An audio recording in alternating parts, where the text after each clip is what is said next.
Good afternoon. I am calling this regular meeting of the Woodcreek City Council to order. It is the 14th of May, 2025. It is 5:30 p.m. I'd like to ask everyone to rise as you're willing and able for a moment of silence and for the pledges.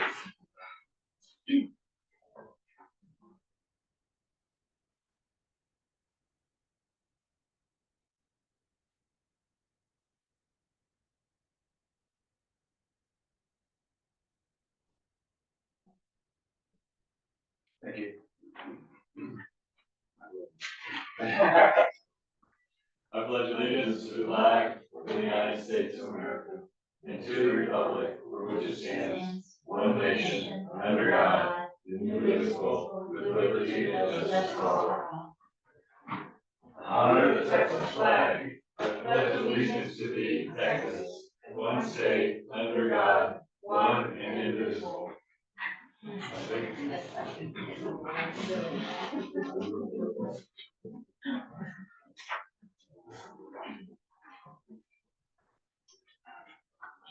Could be some kind of cultural. Sure. Councilmember Krista Richardson, present. Councilmember Renee Bailey, here. Councilmember Deborah Hines, here. Councilmember Russell Scott, Here. Mayor Pro Tem Chris Grimmer, Here. Mayor Jeff Russell. Here. Okay, we have a vote. And we're getting public comments. Anything on the list? Is that it? Okay, great. Well, we will move on to the consent calendar. Mayor, I move that we approve the consent calendar, items 1 and 2. A second. All in favor, please raise your hand, say aye. Aye. Thank you. Thank you, first. The reports from officers and council liaisons, I've got a quick one.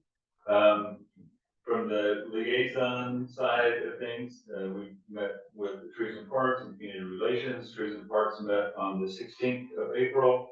One of the discussion on it was the Master Parks Plan. They're looking at probably about a 6-month time frame to get back to us with a review of the plan. They discussed a name change for the board. I don't think they came up with anything definitive, but it's like, well, let's go back, let's do a Parks and Tree Board. So, anyway, they can come back. They did a nice workshop on some of their future planning, some of the things they like to do. The focus is get people to the parks, and using them. And then I made sure they understood that it's budget season and they need to be thinking about it. They're talking about all the stuff they want to do. They're also be thinking about what it costs. Community Relations met on the 1st of May. They sort of went over the successes and things they need to know for future Harbor Days and egg hunts, but both were a success. We talked about July 4th, specifically the parade, but a little bit on the fireworks. And then planning for the city volunteer appreciation event, the community calendar, or the sort of the city calendar that we've discussed, a calendar for events, and again, budgeting for those items as they come up with it. So there are some items on the agenda for action later on that go back to them. Meetings that we had, I did have a lunch on the 21st of April with Colleen Arnold, who's the president of Aqua America, Craig Blanchett, the president of Aqua Texas, and Daniel Ramirez, who y'all know Daniel and Craig pretty well. And it was basically just, she was in town and wanted to meet and just sort of reiterate their hopes to make the Valley a model for water sustainability in the rest of the state, and their plans to do that. We sort of talked about just what had been successful, some ideas for what could come in the future, including like the Woodcreek North golf course that they own and would like to have under some sort of conservation agreement. So They're still all over that. They actually mentioned the rainwater incentive program. They brought that back up. So the things that we've been talking about, that are good resources for us, that's still on their agenda. We don't think that that's going to change. They've got a rate case. Their rate case is on schedule for coming in, I guess, late summer or so, and they reiterated that their goal was to bring in a tiered pricing system, which we've been asking for a long time, so that conservative water use is rewarded and abuse is punished financially. So we'll be watching that, but that will have to come back to us. So they go and they do the rate case. Well, the city has to approve, the rates for us too. So we'll be hearing a lot more about that over the next few months. I was invited to the Camp Young Judea groundbreaking for their new development, which was very nice. They're on the grounds and had a nice group, and their plans for their expansion. They've got about a $10 million development that is that they're originating for right now. That is an expansion of the dining facility and arts studio. They didn't mention that they'd sort of like figure out a way to bring that into the community, and because it's going on ceramics and stuff, that building is actually named for a camper who passed away. So the family is donating that property, but she was very deeply into ceramics, and so they said, it could be a community thing too. That would be great. So anyway, it was very nice. And then we met with Commissioner Hammer and the Sheriff Leo, members from the Hayes County Health Department, the developmental group. Jonas was there from who's with the watershed protection. Anyway, he's county employee, but he coordinates that. He's the sort of director of that. Anyway, they were pretty open to the possibility of interlocal agreements to help cover maybe some law enforcement, possibly some code enforcement, and certainly some of our health issues. I mean, there's some yays and nays, but we'll be continuing to work on that and try to develop a good, strong relationship with the county. One question on Camp Young Judea, $10 million development sounds kind of big. Was there any discussion of impervious cover or use of resources or increased traffic? Is there a sense of what the use for this building will be? Well, they will expand their ability to bring cameras in. So there's that, but most of it is, they've got to develop an agreement with us. I mean, they have basically the approval to do this construction. They've come to us with, and we're working with them on the permitting and everything now, but it's within their development agreement to do it. And as far as impervious cover goes, they don't have to worry too much about impervious cover. They've got a lot of land. But it's just, it's a benefit to them. I mean, they're good neighbors, and so It'll probably increase some traffic. there'll be some traffic increase in course. Minimal. It's more just providing more. They're not building more beds, right? They're not building more housing for campers. They're just building more resources for them when campers are there. That's the way I understand it. Yeah, they're sort of split in the scene, but they have a cabin or two going in? I believe there's a couple cabins going in. Yeah, I think they will increase their capacity for campers. I do. So then it will be a little bit. Yeah, but they bus in typically, so, Yeah. so maybe a few more buses, but, and. That might be a little incentive, but if they're using our roads, we can use to some of their facilities. Yeah. Well, they remain open to that. Yeah. They continuously donate the use of their facilities for almost any event we have and food Yeah. all the time. So, So, and I believe they still give us a $500, 5,000? 5,000, and it That's goes a up, zero, and it yeah, goes up every year. yeah, so Yeah, it's on escalating. it is a, welcome to the zero every year. No, but it goes up, That's great. it goes up by a percentage every year, yeah, increases.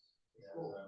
it's a relationship that benefits a lot us, to be honest, because even just the rental of their facility for one event, and you can charge over $10,000 for that easily. So, and that's not including food. Yeah, if they send us an invoice with things, then would be decent more. It wouldn't be $10 million, but we would, yeah, we would get that. Any other questions on this? I can comment that they're going through the permit process now, but the plans are being reviewed by ATS and, the permit probably be issued fairly soon. So we got some information back today that I forwarded them, so I don't think we've got in what the permit should be issued. Yeah, it doesn't greatly expand their footprint, it doesn't move out, you know, sort of where, like where we met back in the day when we were having to be so separated, it expands off of there a bit, and then the art center is a separate building, I can't remember exactly the layout, but. You know, this company. Off the top of my head, if you'd like to come by, or I can show you in our meetings, that they're nothing meetings, I can show you the plan, so. The other thing is their campers come in and they stay there. It's not a daily influx of vehicular traffic. They come in waves, they come on buses, and they leave in waves. All right, Mr. Jim? We've had a busy month, so I'm trying to roll through this as quick as I can, ask questions along the way. Sheriff's report, that's in there. I will say the deputies did note that they seem, it seems to them that speeds have come down throughout the city since we put in the enhancement stuff, safety enhancement stuff, so they're even commenting on that. Notice it, how many of them are still our own residents, over Yes, half, around yes. half, all the time. Yeah, I was kind of shocked at that. The financials, the register stuff's in there. The auditor, he's been back and forth with our county lady, so, he should be ready for our June meeting to make a presentation. So we've made all the journal entries that we can make, to it. And then once he's complete, they will finish by doing the remaining journal entries, so that the blame falls on them, or the responsibility, I should say, falls on them to do it correctly.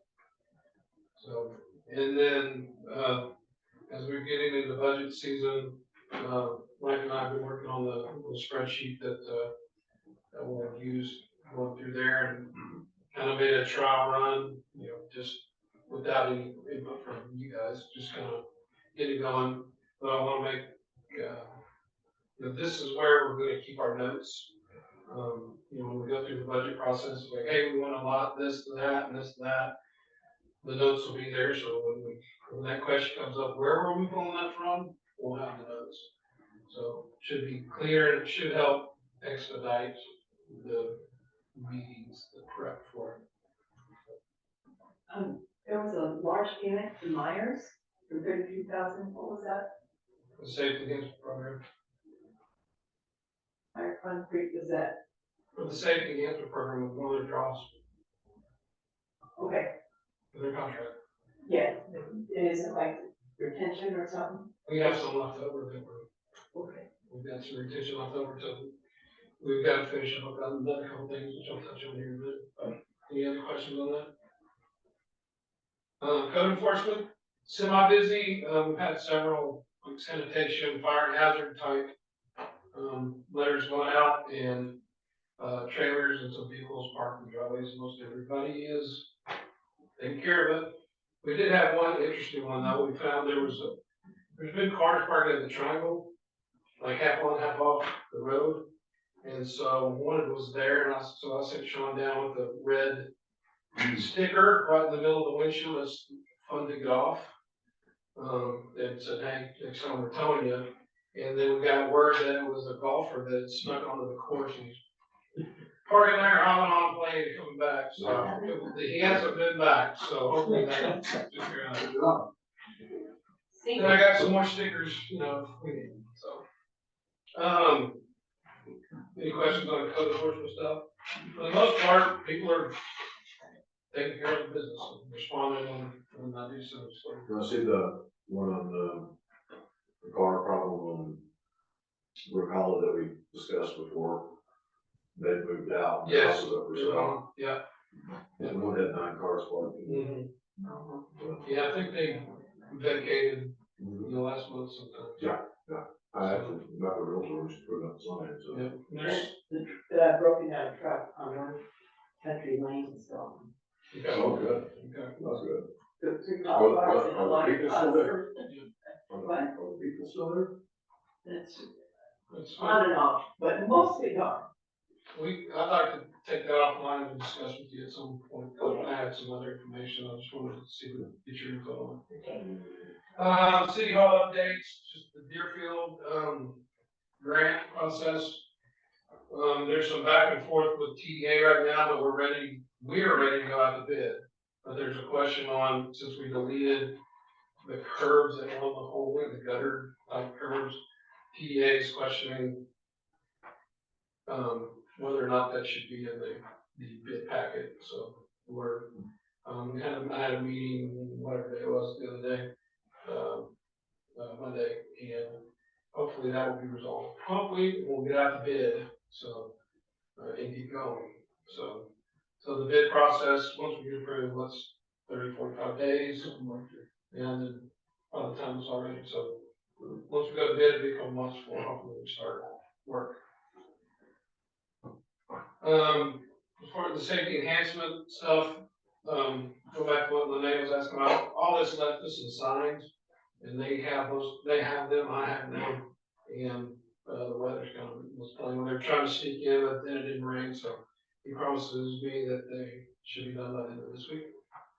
So, we got 2 days to get that done. And then there's also some other signs, Sean and I will go around, we got some new city limit signs and, a couple of them.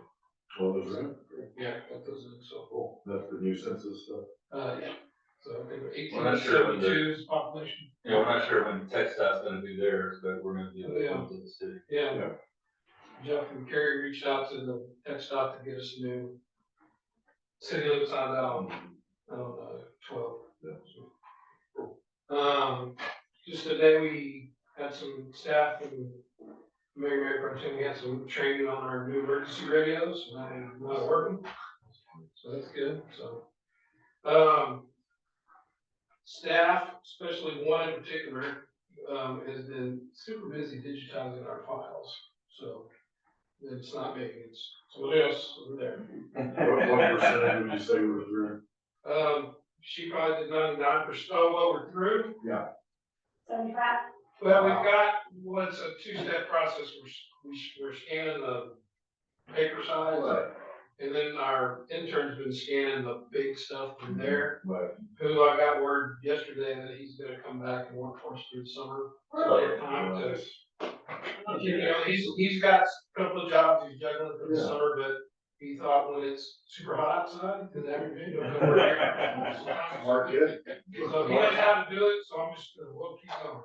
So you think it may be early fall, we should be digitized and collated? Hopefully, yeah. That'd be So- so awesome. You know, if he doesn't get through all the big stuff, you know, then staff will take it away, Great. finish that up, so it's coming along, but Yeah, keep opening doors back there in there. Well, I just, oh my God, we're making progress. yeah, so it's actually, like I said, one person in particular has been really working really hard, and then Sean's also been helping out with that too, so.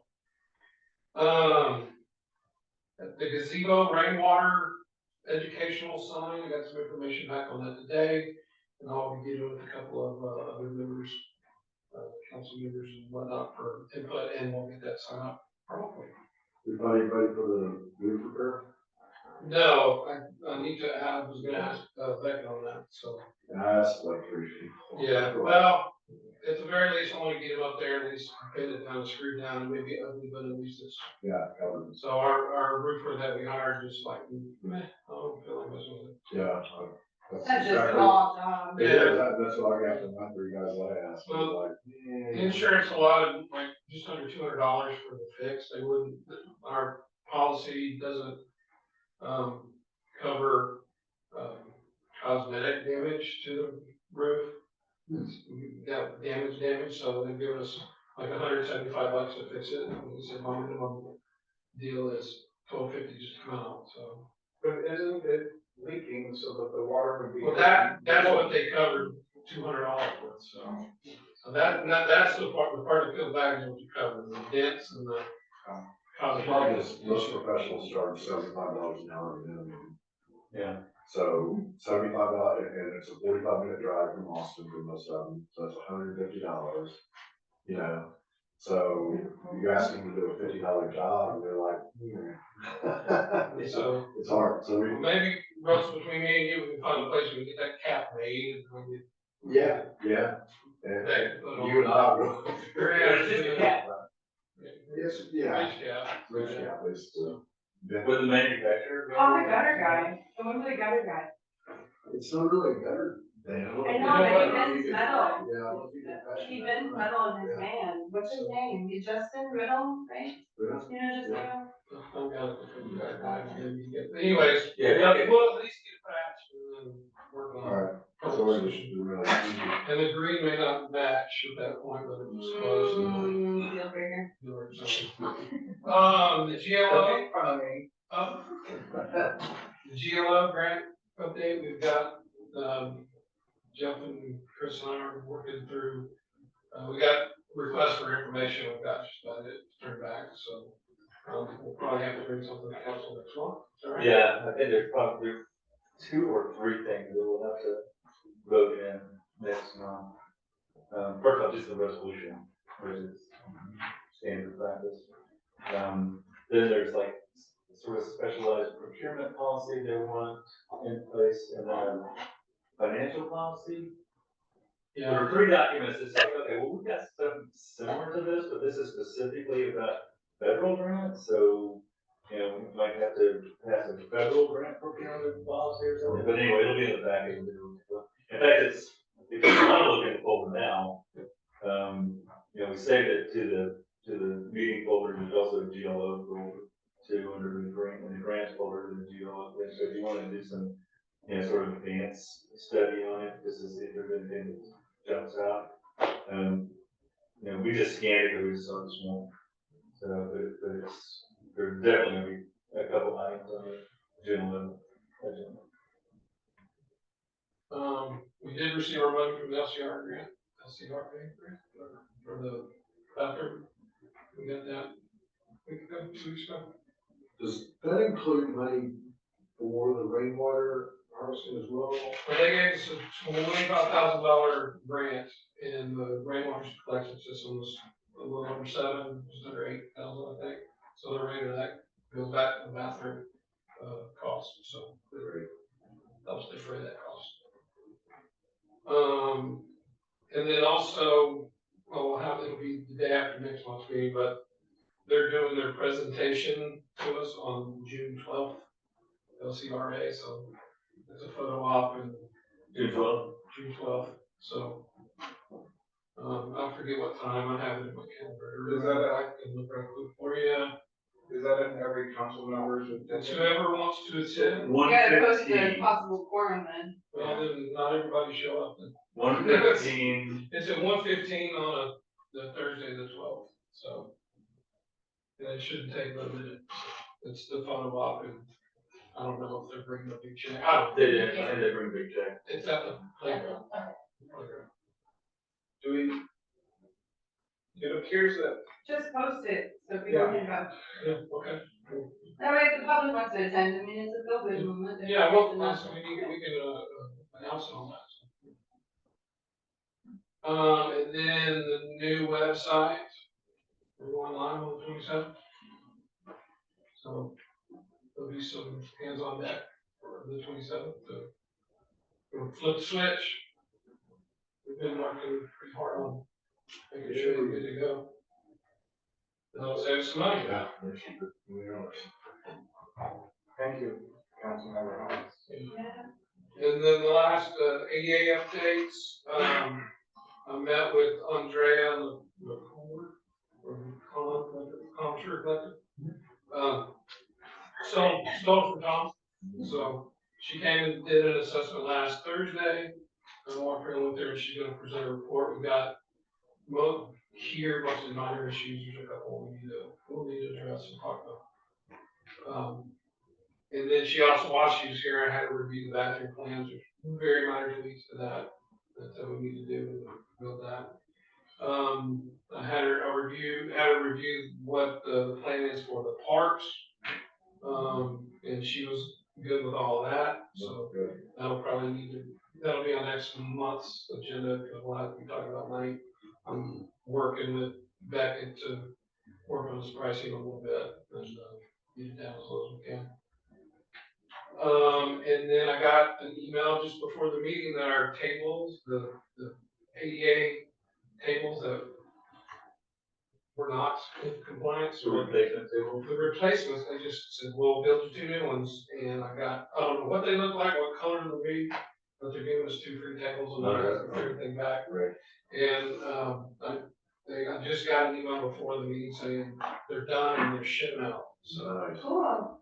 We'll have those, so that'll be that. So, We're glad all this was. and just as far, not getting into all the park stuff, we'll go over next month, but we've got ways to minimize costs, and like especially at Augusta Park, we can just relocate some stuff and put a little bit of the base, but we'll go over all that because we've parking spots and options that I'm going to present for that. So I'll make a decision which direction. So I think that's it. It's been a busy month. So, just gonna mention about the ADA discussion that we had with the county attorney. What do we have? Yes, we're doing. Yesterday. Oh, the Hosek. Yeah. So, Oh, yeah, sure. Yeah. I mean, we get, Parks. yeah, Grant. we met with the county attorney that, we've gone back to about OZAC. And they were very interested in the ADA compliance piece of it. And were, I think, satisfied that we had taken steps. I was like thrilled. Yeah, it was good, it was a really good meeting. But, and not getting to the POSAC thing, because it's not part of the report, but on the ADA side, I think that, drove a lot of their enthusiasm for, signing off on the whole POSAC.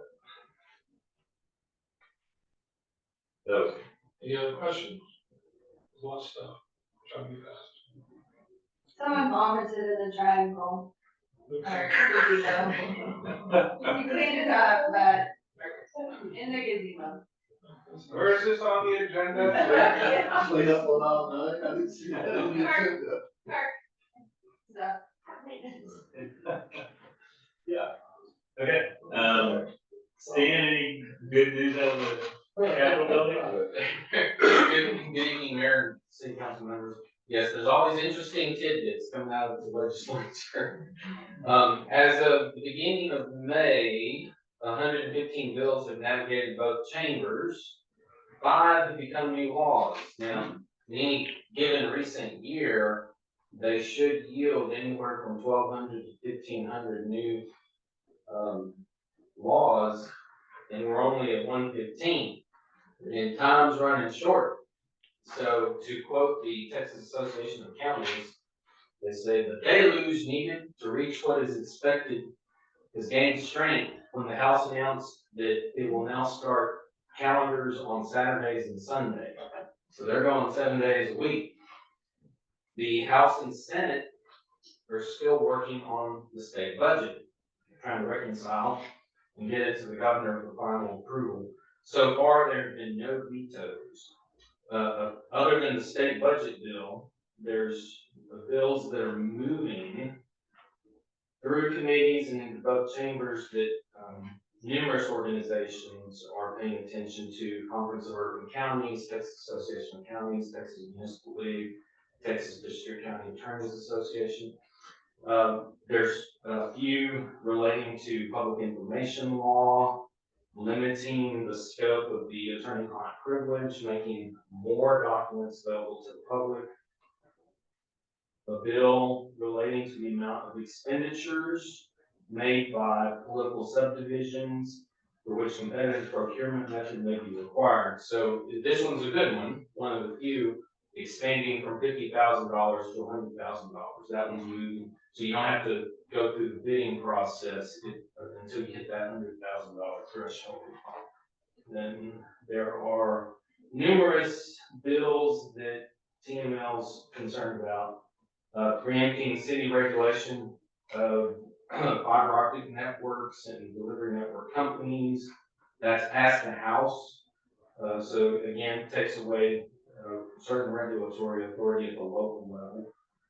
There are bills limiting the city's ability to require permits, licenses, and certificates for food establishments. So that one's moving. Yeah. I mean, there may be health departments and other public health districts or state health departments, but stripping away local control.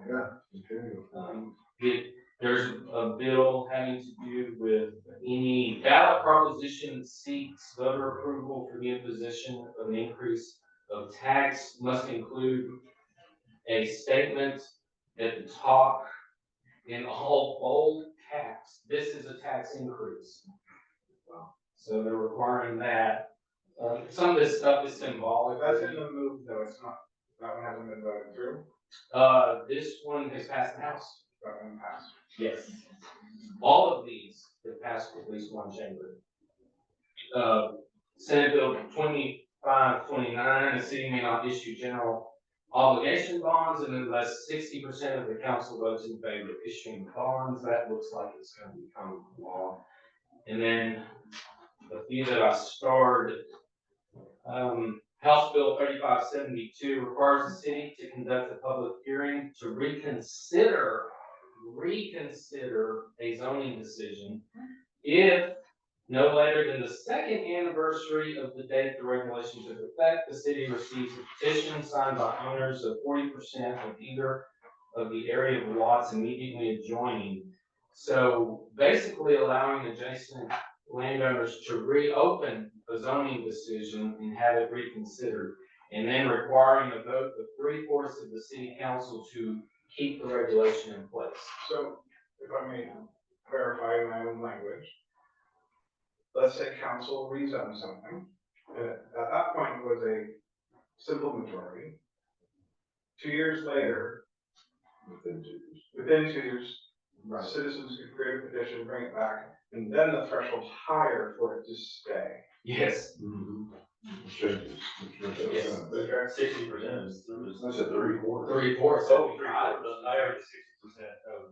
A super majority. Yeah. One that makes sense is, Senate Bill 7, creating the Texas Water Fund Advisory Committee, overseeing water fund, infrastructure and eligible uses of the new water supply for Texas Fund Committee for House Natural Resources. So water, there's an estimate that I heard at the land use conference that in the next 20 years or so, the state needs to spend a minimum of $150 billion to upgrade infrastructure throughout the state. You've got pipes that are leaking. The amount, literally billions of gallons of water that evaporates and is lost throughout the state, places like the city of Houston. The infrastructure is so old and it all needs to be replaced. The other problem is that people that do water treatment plants are retiring. There's no one to replace them. And they're having a hard time recruiting people into those fields. There's a lot of concerns about water. I mean, $150 billion was the minimum. Yeah. And so the state is creating these advisory committees to try to figure out these problems in the next 20 to 30 years. And the conclusion at this point is that many communities, there are water sources out there, but it's hard to get those water sources distributed. So you can't just magically take water from Texas or from other places and distribute it to places that are lacking. So I had several speakers mention desalination. I was just about to ask you, was there anything about that in there? And El Paso has a plant, they're doubling the size of their plant. There are new technologies that are limiting the issues that you get with desalination. So that is a potential that the state will try to invest more in that. Mr. Turner, could you give me that bill number again, please? That's Senate Bill 7. Thank you. And Senate Bill 673 and related Senate Bill 1833 imposes requirements on ADUs and limits the city's ability to regulate an ADU in certain ways. It applies to all cities. It's broad sweeping. If I may ask, did they change, because if I remember correctly, there was a 90,000 population limit initially, has that been removed? Well, there's another one. Or am I missing another one? You're thinking of the mixed-use multifamily developments in non-residential areas, prohibiting the city to regulate development in certain ways. It applies to cities with a population greater than 150,000. That's Senate Bill 840.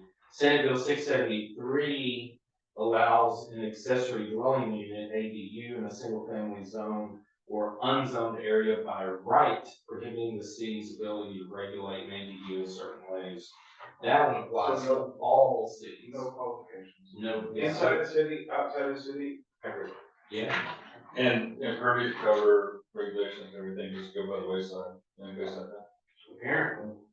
Unless it gets amended or. Well, because that is a right versus an impervious cover is a ordinance, right? What are ADUs? Auxiliary dwelling units. So it's Like a the mother-in-law Well, suite, no. Yeah. which So they're you're- currently prohibited in our city, so this would actually, Create a lot more impervious cover. it would mean that we couldn't prohibit them.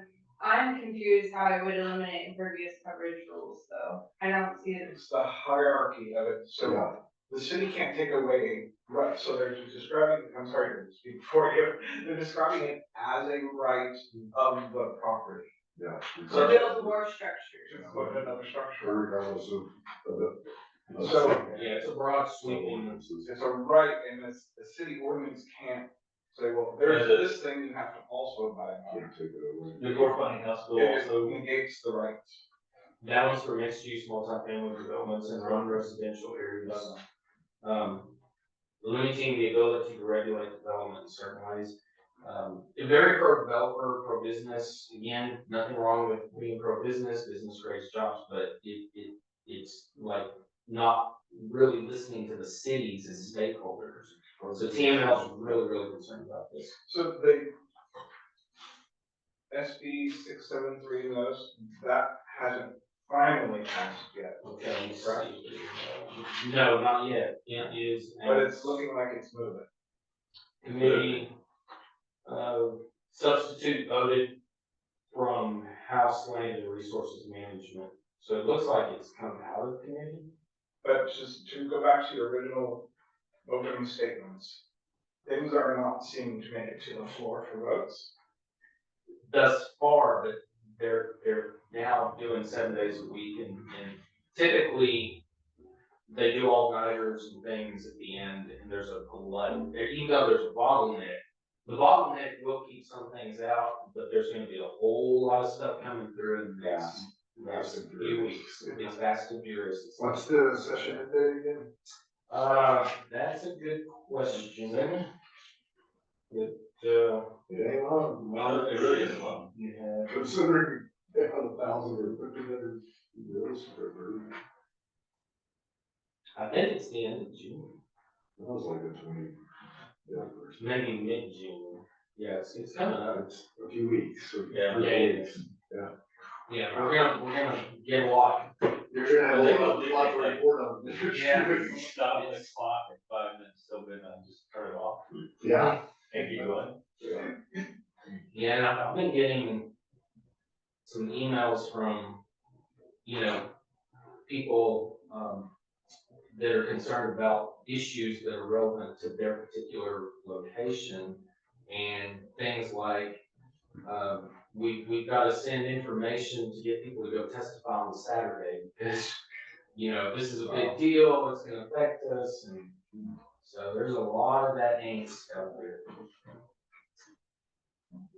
So, Thank you. Thank you. sure, yeah, appreciate it. As always. We'll move on to the regular agenda, item number 6. The discussion take possible action on council approval of implementing the proven Turk City Engineers feasibility study for the pedestrian mobility safety project in the city of Woodcreek, not to exceed $30,000. Mayor, if I may. I move that we approve of implementing the Freelancer feasibility study for the pedestrian mobility safety project in the city of Woodcreek, not to exceed $30,000. Second.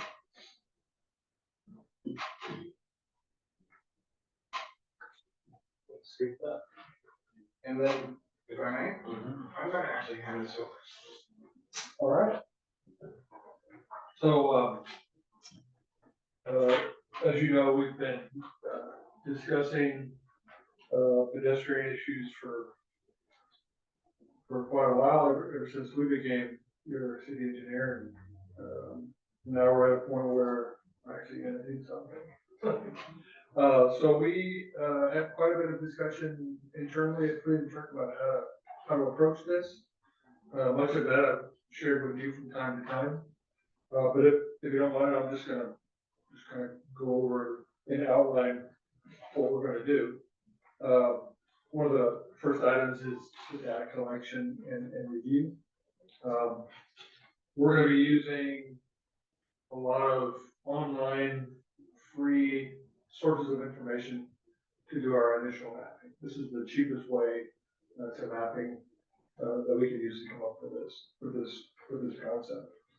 We're gonna take that information and do a layout of the proposed 5-foot sidewalk. I'm gonna show you where we think we can put it so that it works for everybody. As we've said before, that alignment is likely to be what I would call meandering, in and out of the right of way, into front yards, so that we can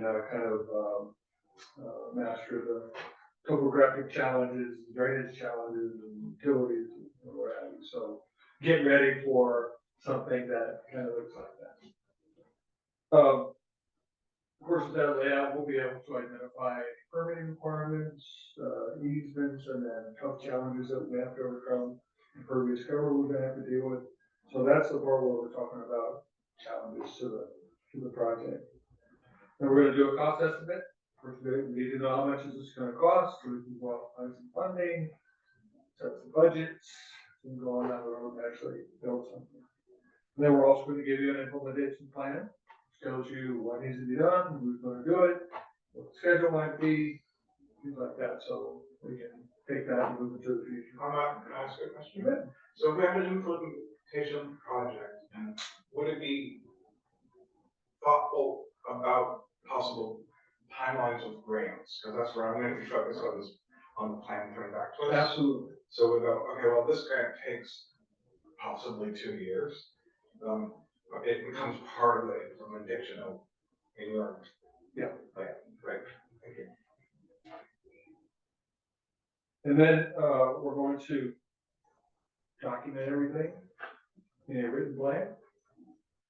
We have for whatever number. Is there anything that we left out that you think you might need? I believe I saw one of those in. Okay, just, I know some people on the protocol said to me, not in favor, will there be any kind of a citizen, survey? We do not have any citizen survey or public involvement in this effort. We can certainly add that in if you like.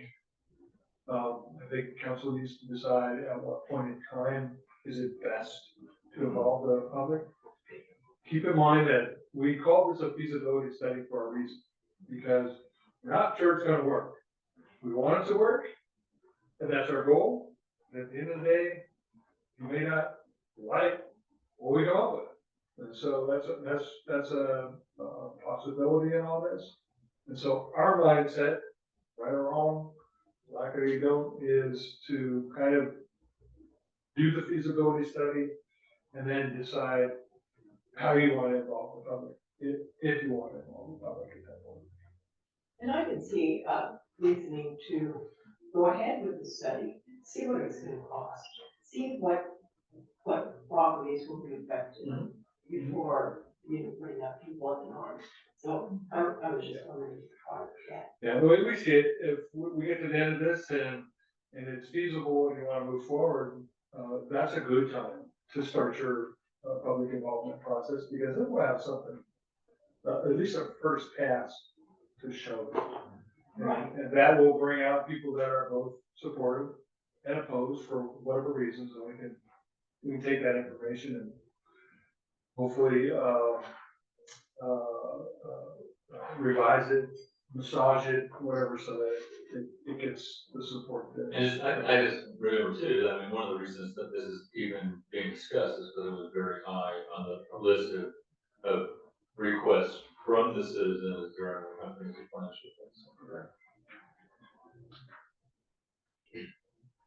I'm sorry.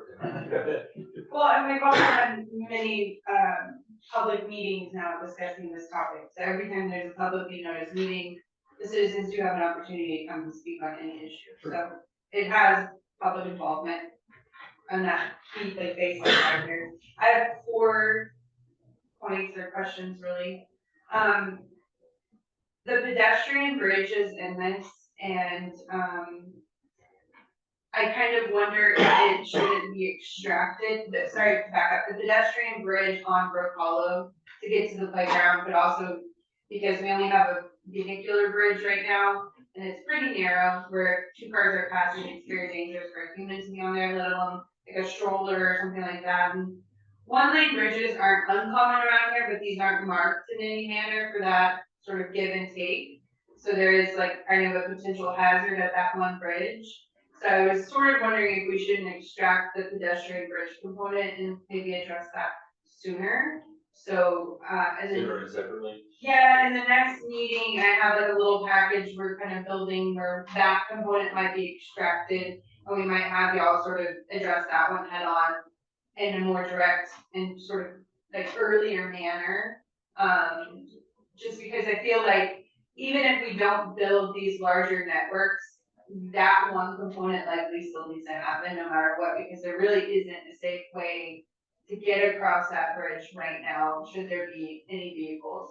And I've personally been in incidents there with children with, on bikes, trying to cross the bridge, and you've got 2 cars at the same time, and it kind of creates this like, who's going and who's not moment.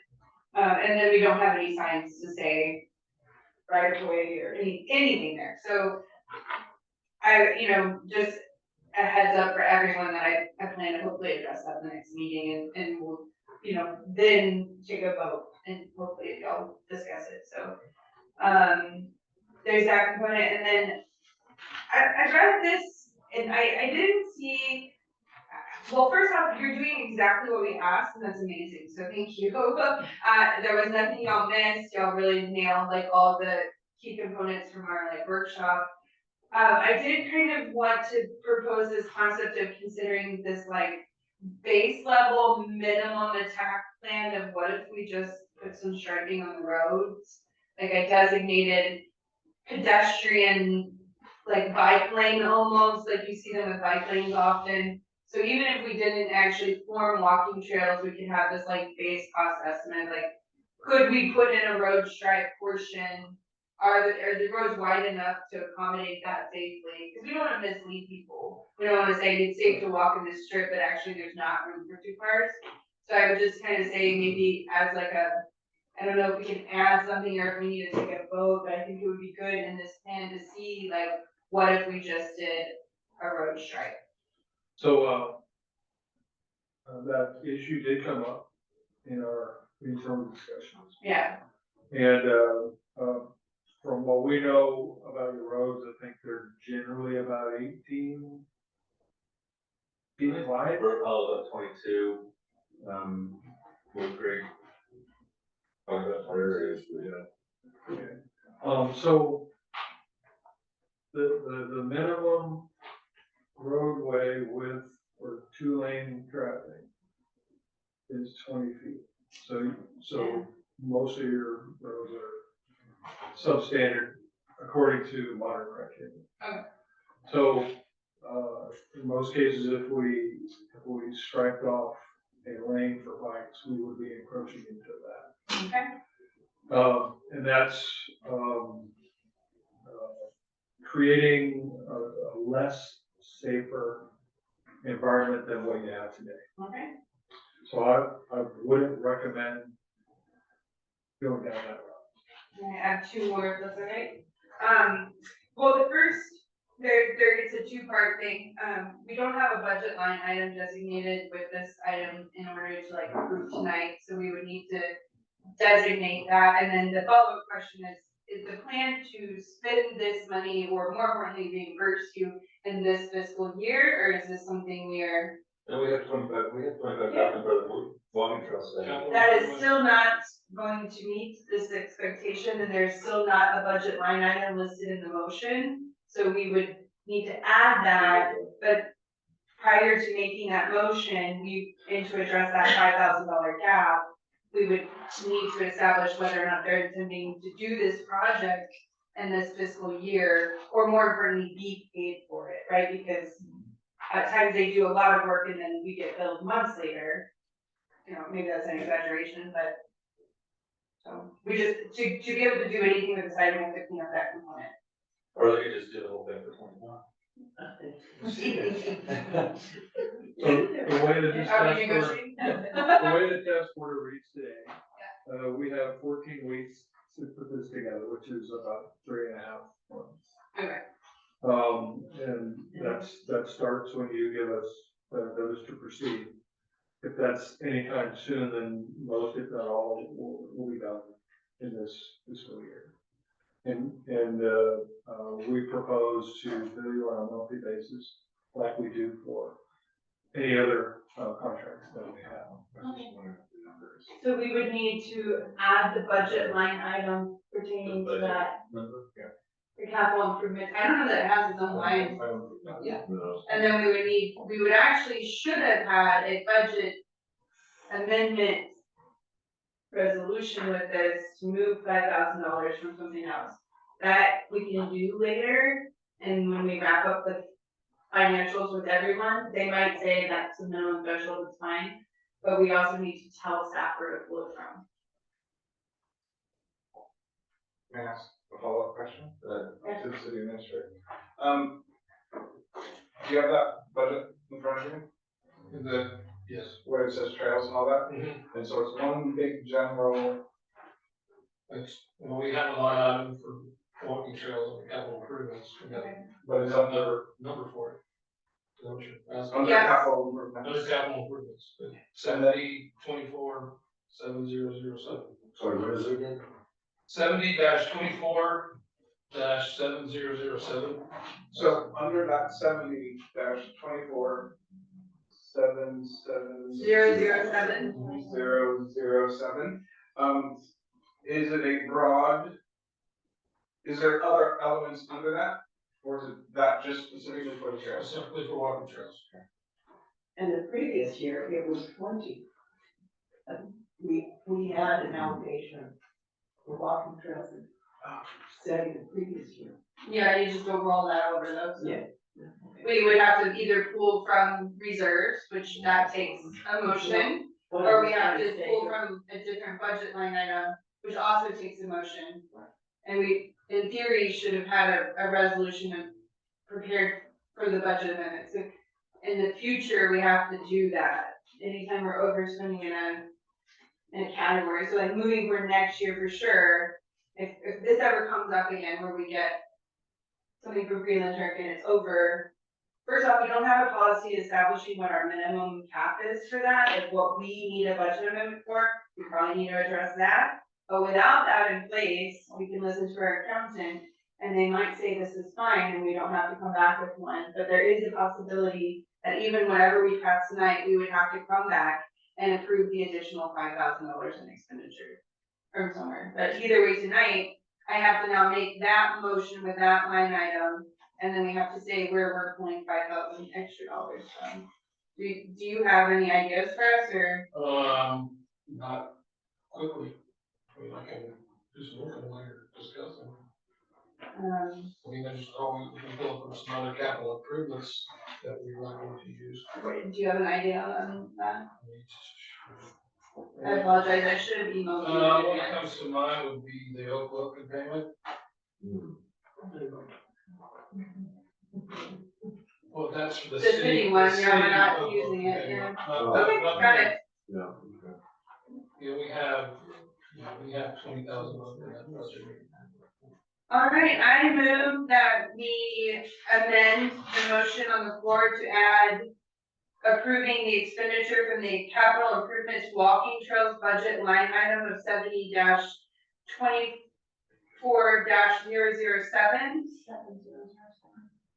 Sorry.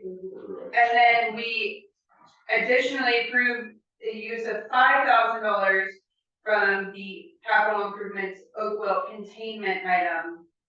City. Yes, The line item. Yes, sir, 70-24-5203. as stated. 70-24. Did you? 5203. Krista, Oh, Chris is second. Yeah. 52. Okay, so the proposed amendment is to approve the expenditure of $25,000 from the walking trails capital improvement budget 70-24-7007, with an additional $5,000 allocated from the city's Oakville containment or program, also under the capital improvements budget number 70-24-5203. Moved by Councilmember Hines, seconded by Councilmember Richardson, all in favor, please signify by raising your hand, say aye. Thank you. All right, so the, wait for the main motion. Okay, so, we're going to make motion, which is to approve the implementation of the Berlin Turk feasibility study for the veteran mobility safety project, City of Woodcreek.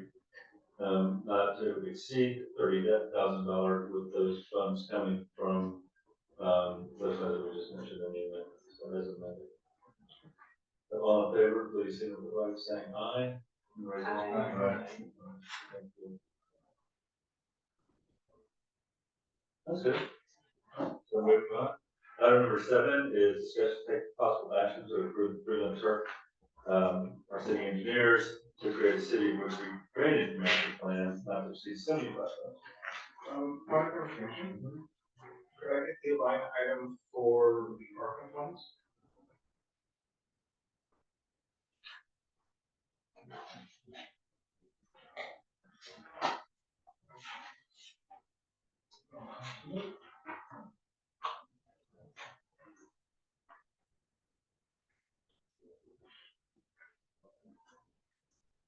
So it's gonna be different because it's a fund, Yeah. so you don't call them ARPA funds anymore, No. you reference the, what is the computer doing? And the new name, which my computer is.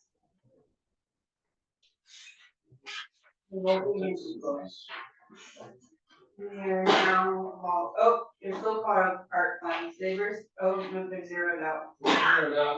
So we moved. Capital fund, So I can call it capital that's fund. what it's called now, yeah. And It's in the Texas Class Capital Fund. believe that's where it got put. It got moved from ARPA to the capital fund, I believe, so. I believe that's right. Not the bond, right? Because at one point I thought it wasn't moved into the bond, right? Let me, wait a second.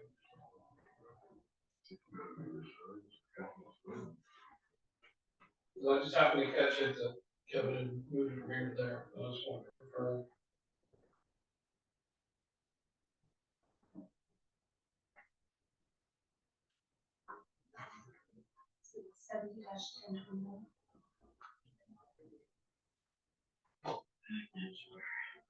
Where is that? No, No. That is where we're pulling the. Here's the other stuff from.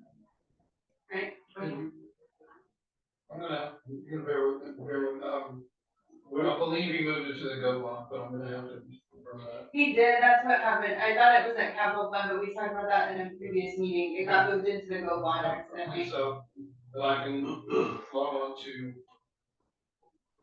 Texas class and find out for sure. So wherever, when that's one of the things that y'all were cleaning up with the accountant too. Right. So it will get redesignated. So currently, I would say Texas class. But just, funds? no, No. you need to reference, gosh, what is that resolution number? That would be all we need. Resolution The number. resolution number that we use to redesignate the ARPA funds that Mike Hayes prepared for us. Do y'all have that somewhere? Sorry guys, we should have been a little more prepared. Yeah. I should have emailed. That's my fault. But also, a teaching moment for all of us. We cannot not have budget line items, attached items. Ever, forevermore. So Let me see if I can write I will it. start, if I may. Please. I move that we approve Freeland Church to create a City of Woodcreek drainage master plan not to exceed $75,000. Second. I'm gonna go ahead and let you. Okay. Floor. So, as you know, over the last year or so, we've taken time to have workshops and get feedback from the citizens on areas of concern across the city. We had a really good council meeting a month ago where we got some very definitive input from the city council. And we used both those sets of data and information and input to come up with this proposal. The work is proposed in two phases, phases 1 and 2. And what we propose to do is start with 10 areas of concern throughout the city based on citizen input, well, the input we got from you. And collect data, come up with some chief mapping, same thing. Come up with some preliminary layouts of the drainage systems that we think are needed, do cost estimates, and then come to you with a prioritized list of those 10 areas of concern. Lay them out for you, tell you what we can about them, and then allow you to pick 5 of those to move forward with. And those 5 areas of concern will be covered in phase 2. It's the same order of work, it's just more detailed and more accurate.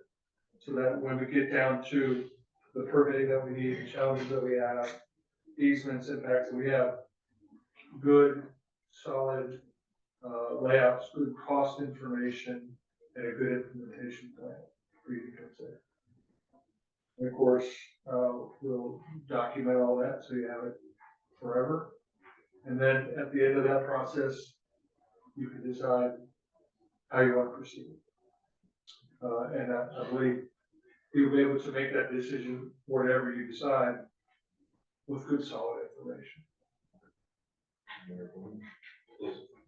So I just, and please forgive my ignorance on this, but because I'm not really certain how it works when you start doing the actual work, but I know over the past few years, we've worked closely with Aqua on repairing infrastructure, much like the city attorney mentioned earlier about our whole state infrastructure needs to be repaired terribly bad. And Aqua's done a pretty good job of repairing some mains, you know, that's, we see road traffic and stuff affected by it around here. I haven't seen that happen necessarily within the city on any large scale, work order from Aqua, and I'm curious that when you get into this, you know, do you run into issues of, hey, you know, we need to move this culvert or add this culvert or change this ditch or this water flow, but there's a water line going through it, you know, a substructure water line.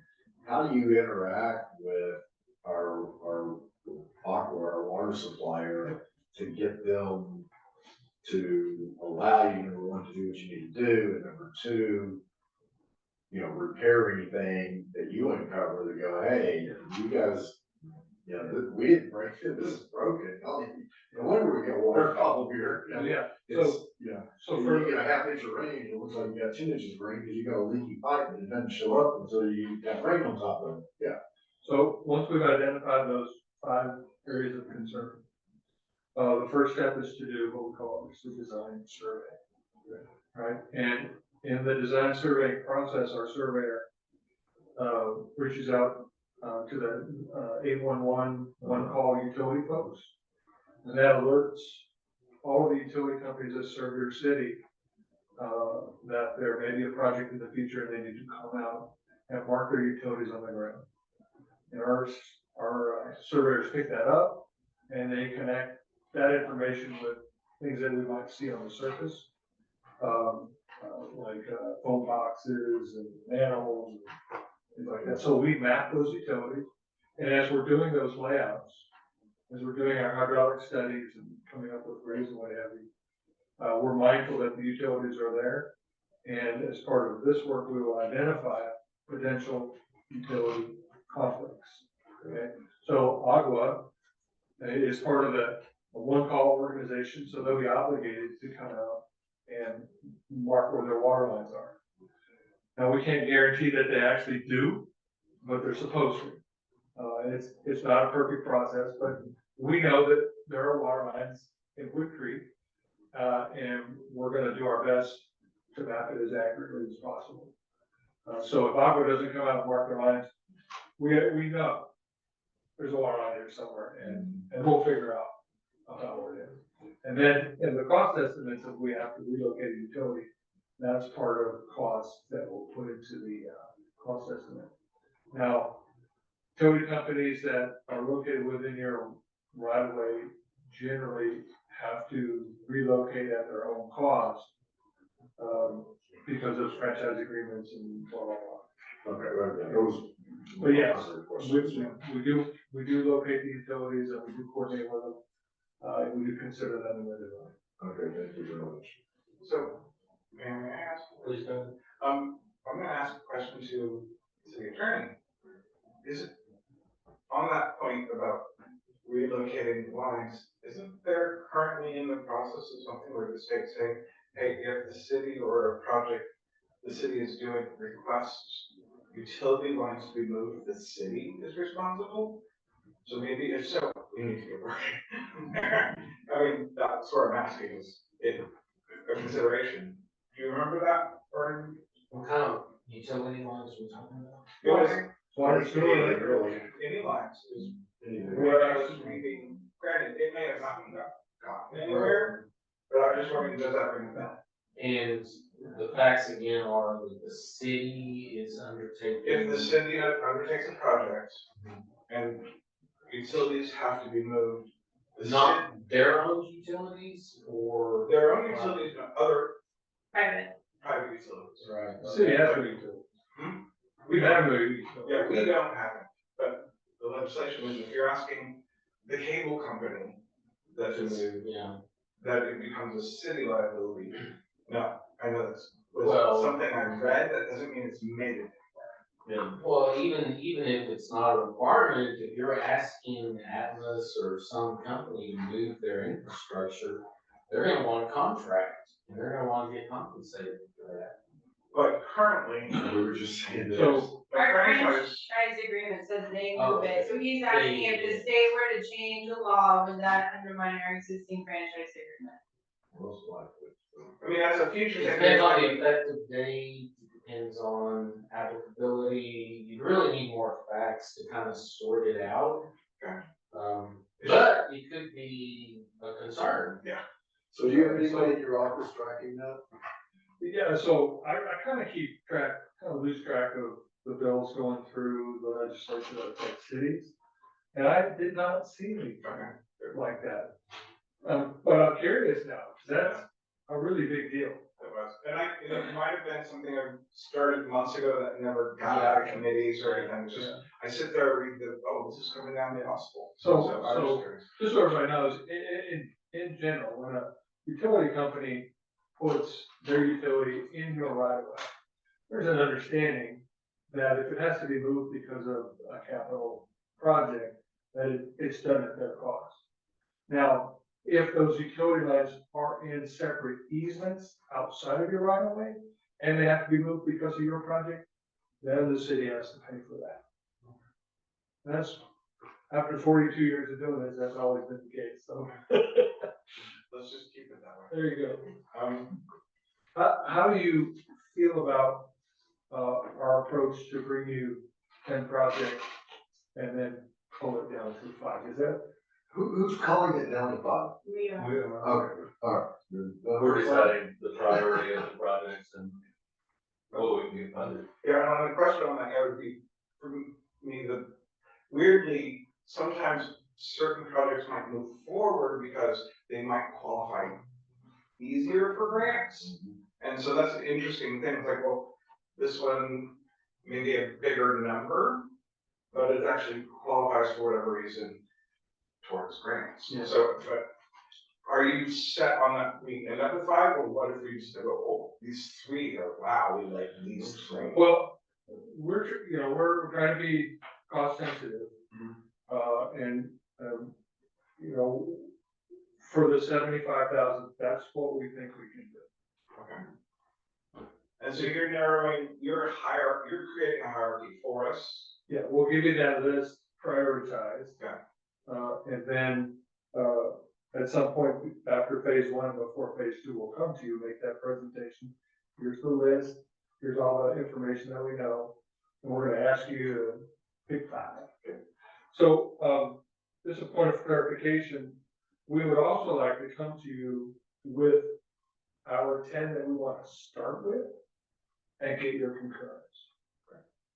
So that when we get to the end of phase 1, you knew what those projects were, and you were prepared to consider them.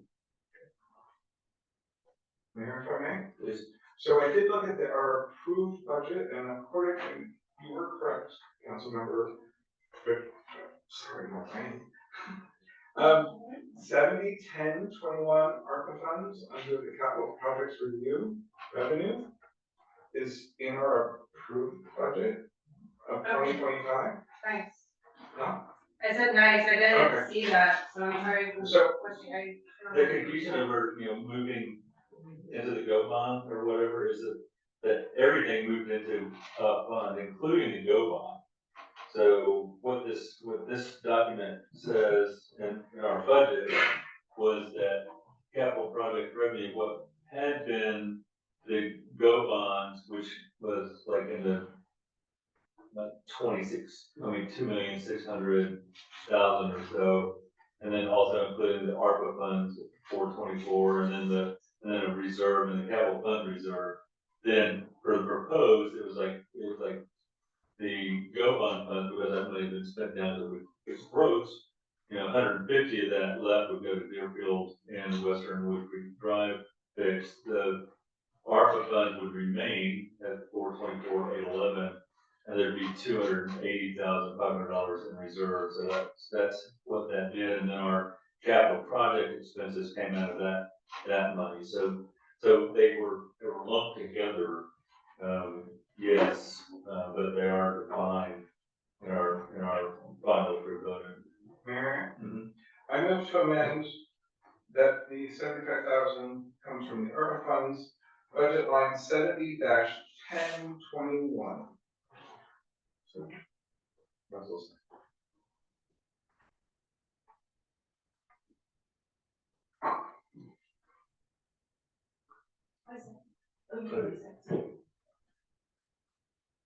All right, moved by Member Tim Crummert, seconded by Councilmember Scott, that reviews the funds that were designated previously as ARPA funds, now drainage funds, from the Texas Class Capital Fund, the fund number 70-1021. All in favor of the amendment, please put your hands out. Aye. Mayor, I have a question. In discussing both these proposals, you mentioned, the impact of grants on all this, and that's certainly huge. We work on a lot of grant projects, and we're certainly familiar with grants, but we're not experts. The grant world is an amazing place. It's very dynamic, so changing. And I just want to make sure we're all on the same page as far as expectations. I think if you need somebody to look out in the grant world, find sources of money to fund either one of these ventures, there's people that do that do it much better than we do. Yes. And I would ask that you bring somebody in to help everybody. If I may, Yeah, go ahead. how I see this relationship, and maybe this is the clarification you need, is you're presenting the plans that we need in order to go for grants. We, as a city, turn to the people we have contacts with who do the grant part of the processing and go, hey, we have this, look at this, what do you see we can do for grants? And then they help us work that out. And then we did the whole process with them. We look to you for the engineering part. Good, yes, we are well versed in conceiving projects and doing project descriptions and saying how much they cost and schedules, and that we're really good at. But just like you stepped in on the Deerfield project, consulting on that, it's like we probably have to tap on the shoulder and to come in for some of these things as well. You know. When we start working with the grant. But we're not asking you to go find it. Unless you stumble on one. Well, sometimes we do, so. I do have a question, on our motion. It's probably fine, but every time the fiscal year starts over, you have to every zero sums out, so even existing motions like this, because it's related to our budget document, whereas it should actually be related to the fund in Texas Class. I just wanna make sure that we're not gonna have to redo another motion or during the budget process, make sure to note again that we have this pending project and we have to formally acknowledge and allocate because it's being tied to our fiscal budget document right now, right?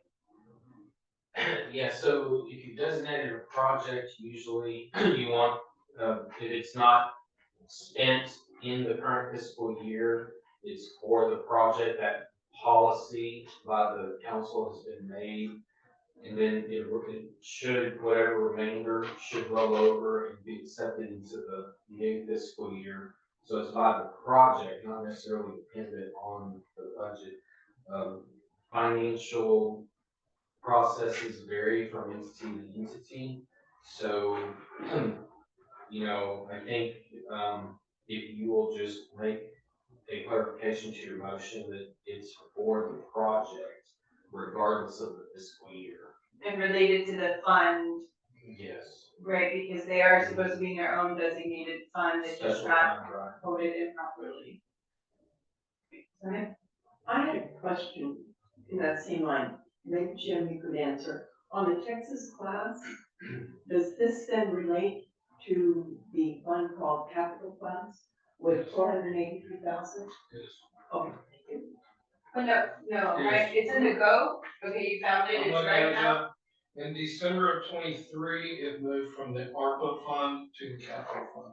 Okay, that's what it's retitled. That's where it's been moved to, based on the history. And we passed the resolution, so we did it by the book. And so we need to amend the motion to not reference the budget and to reference that fund. That's a good recommendation. Which is the 70. Text. No, so that's our budget, and that goes away. So that's why I didn't look at that document, and when you were like referencing numbers, Chris, I was like, I don't know what you're talking about. So I didn't look at the budget, I was looking for the fund, because this money is designated outside of our fiscal year. I don't know how to describe this, but it's like if we have a bunch of buckets, and this is our fiscal year bucket, and we said, hey, we plan to spend this money in our fiscal year, that's the plan to the residents to know, we're accounting for this in this year's bucket, but it's actually a bucket over here. So to continue to use this bucket over here, we have to reference, we're using this bucket, right? So it's okay to tie it to the budget line item, but it's not a clean motion. And in theory, there could, in the budget process, this project could, I think all of our intentions are right, but we have to have the right motions. Otherwise, our accountants red flag us, right? Like that's. Could you amend the amendment? So can you restate the amendment that's on the Well, floor? the amendment, as I read it back, was that we would use the Texas class capital fund. And then I read the number. Yeah, So they said, but then we said 70-1021, which is the budget number. Yeah. You know, so we just basically need to strike the Strike it. budget line and just keep it as Texas class capital fund. So, and then also what we were saying about, can we do that and at the same time designate it toward the project itself as opposed to just the fund? How would we word that?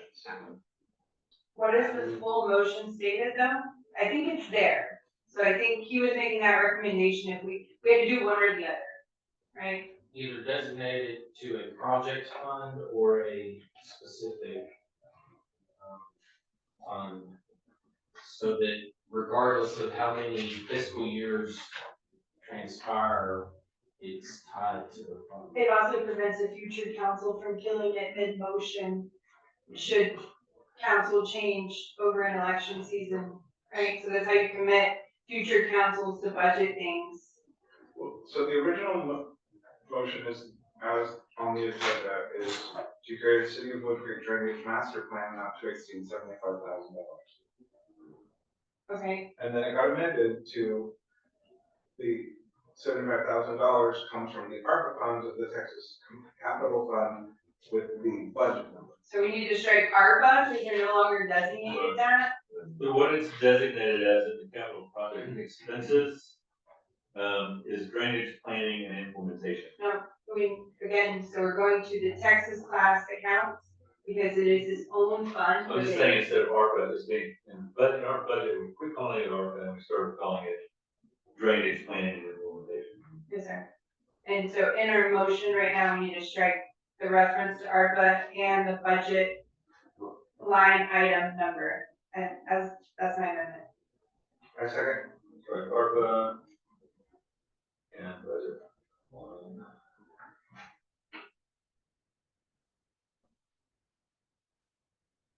All right, the amendment is to strike, reference to ARPA and reference to the budget line item 70-1021, from the, previous one.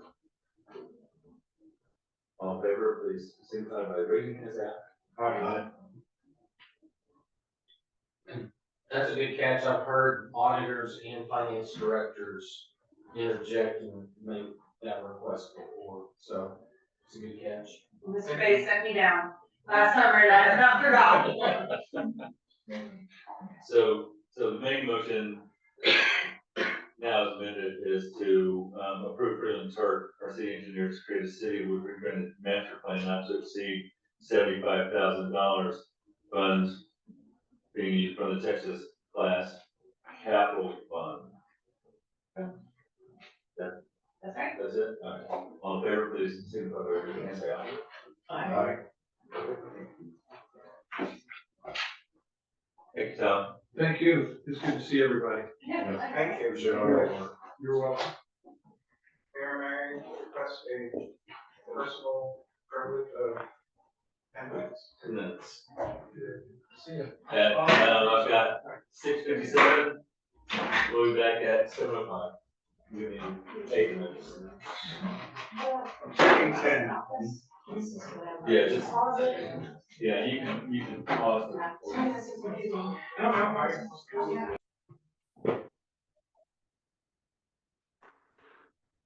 At 7:06 PM, we're coming back into session. Going into item number 8 on the regular agenda, discussion and take possible action on the approval of an interlocal agreement, ILA, between Hayes County and the cities of Woodcreek and Wimberley for collaboration on water and wastewater planning efforts. Mayor, may I move we approve the interlocal agreement between Hayes County and the cities of Woodcreek and Wimberley for collaboration on water and wastewater planning efforts. Second. Moved by Mayor Pro Tem Robert, second by Councilmember Hines. Just something we've run by the city attorneys and taking a look at it. Says it's basically a riskless agreement. It needs fleshing out. I mean, it's sort of the beginnings of an agreement, but the ability for the county and the two cities to sit down together on a regular basis and look at what's coming up, I think is really helpful. And one example of that is a development down here that would touch an RETJ. I mean, it's actually Mount Edith and over several homes being, trying to be established by the developer in this area, that Wimberley would have known about necessarily, we would have known about, because the homes aren't being built, this part was originally designated for, commercial. So all those homes are like, I think the smallest, they're like an acre and a half or something like that, so it's a fair amount of homes in that area. So if, they would have to go to the county, well, the county and the cities are working together on it, we can get a jump on, working it out, and like working with Aqua, because it's in their CCN, on, okay, how are they gonna do what? How are they gonna do what? When the original developers came to us, it's since flipped since then, but when the original developers came to us and sat down, we said, probably the only way you're gonna get this through, and Aqua was in the room, is, you're gonna need to work with pipe day, you're gonna need to do, probably have to drill your own well if you ever can, even, and go from there. So, I think it's a great benefit for us in there to the agreement and work with it. And Commissioner Hammer did bring it up, so appreciate that. Any further discussion? All in favor, please raise your hand, say aye. Aye.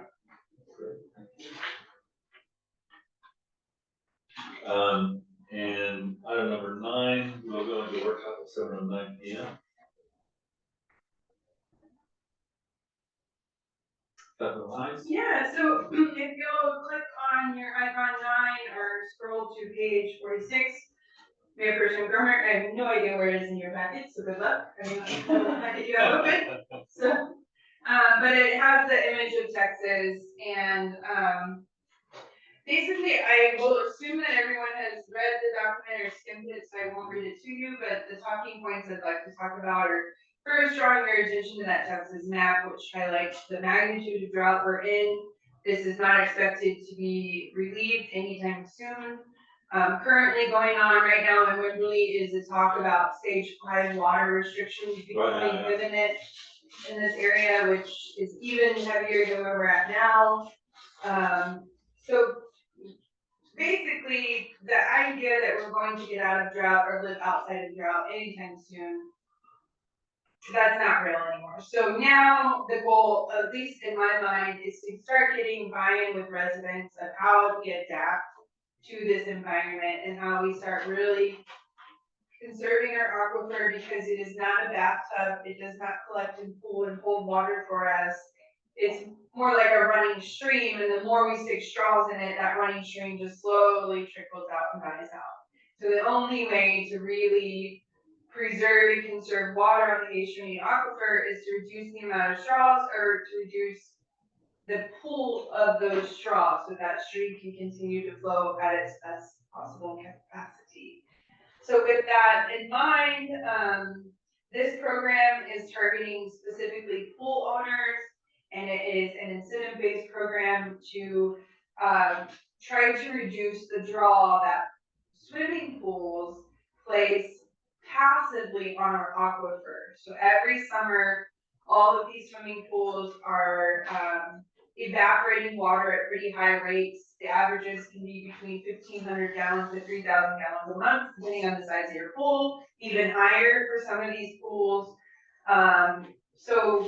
And that's not including the use of like people jumping in and splashing out as well.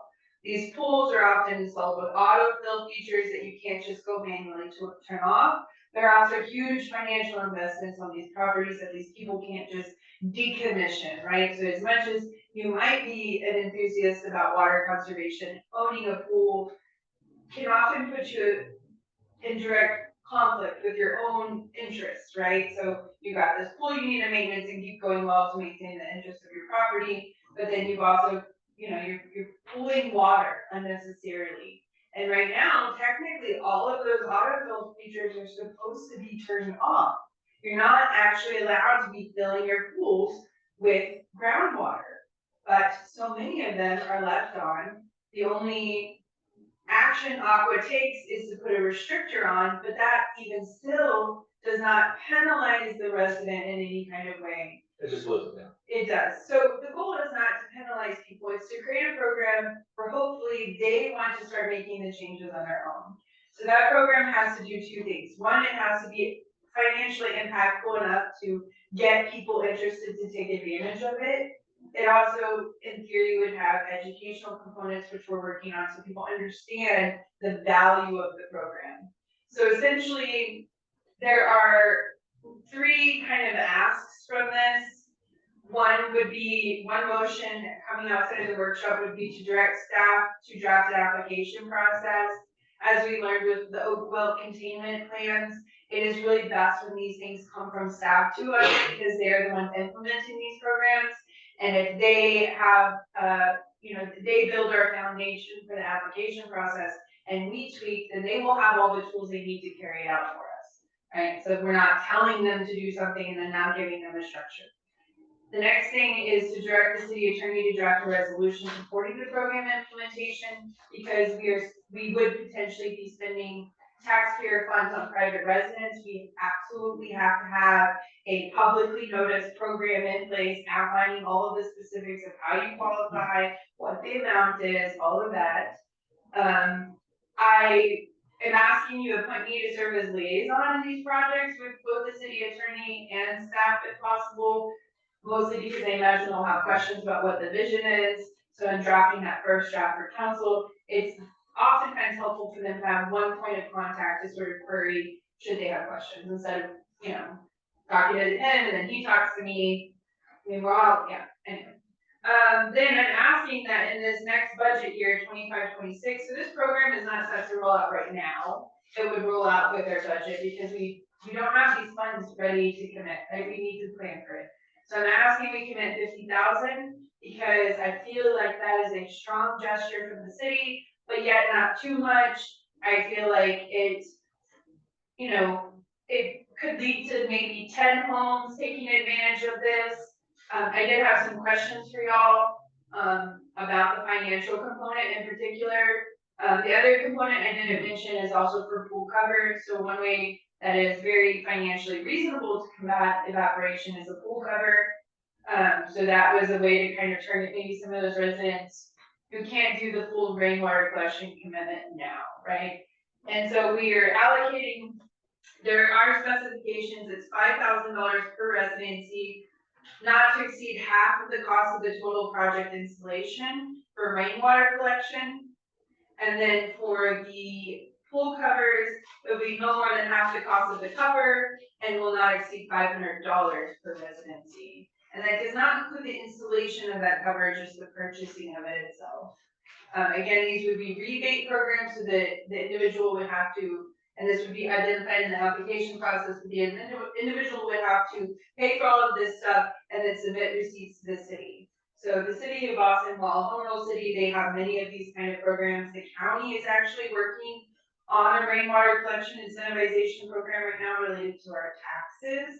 So this program would be meeting area goals and other governmental organizations, our policies. You know, we're kind of just keeping that ball rolling, holding that line on water conservation like this. My question would, do you feel like $5,000 per household is too low? Would that incentivize you as a homeowner to consider rainwater collection, maybe get a bid, see where you'd be at, you know, finance it, and then come for that rebate? Is $50,000 too much to commit?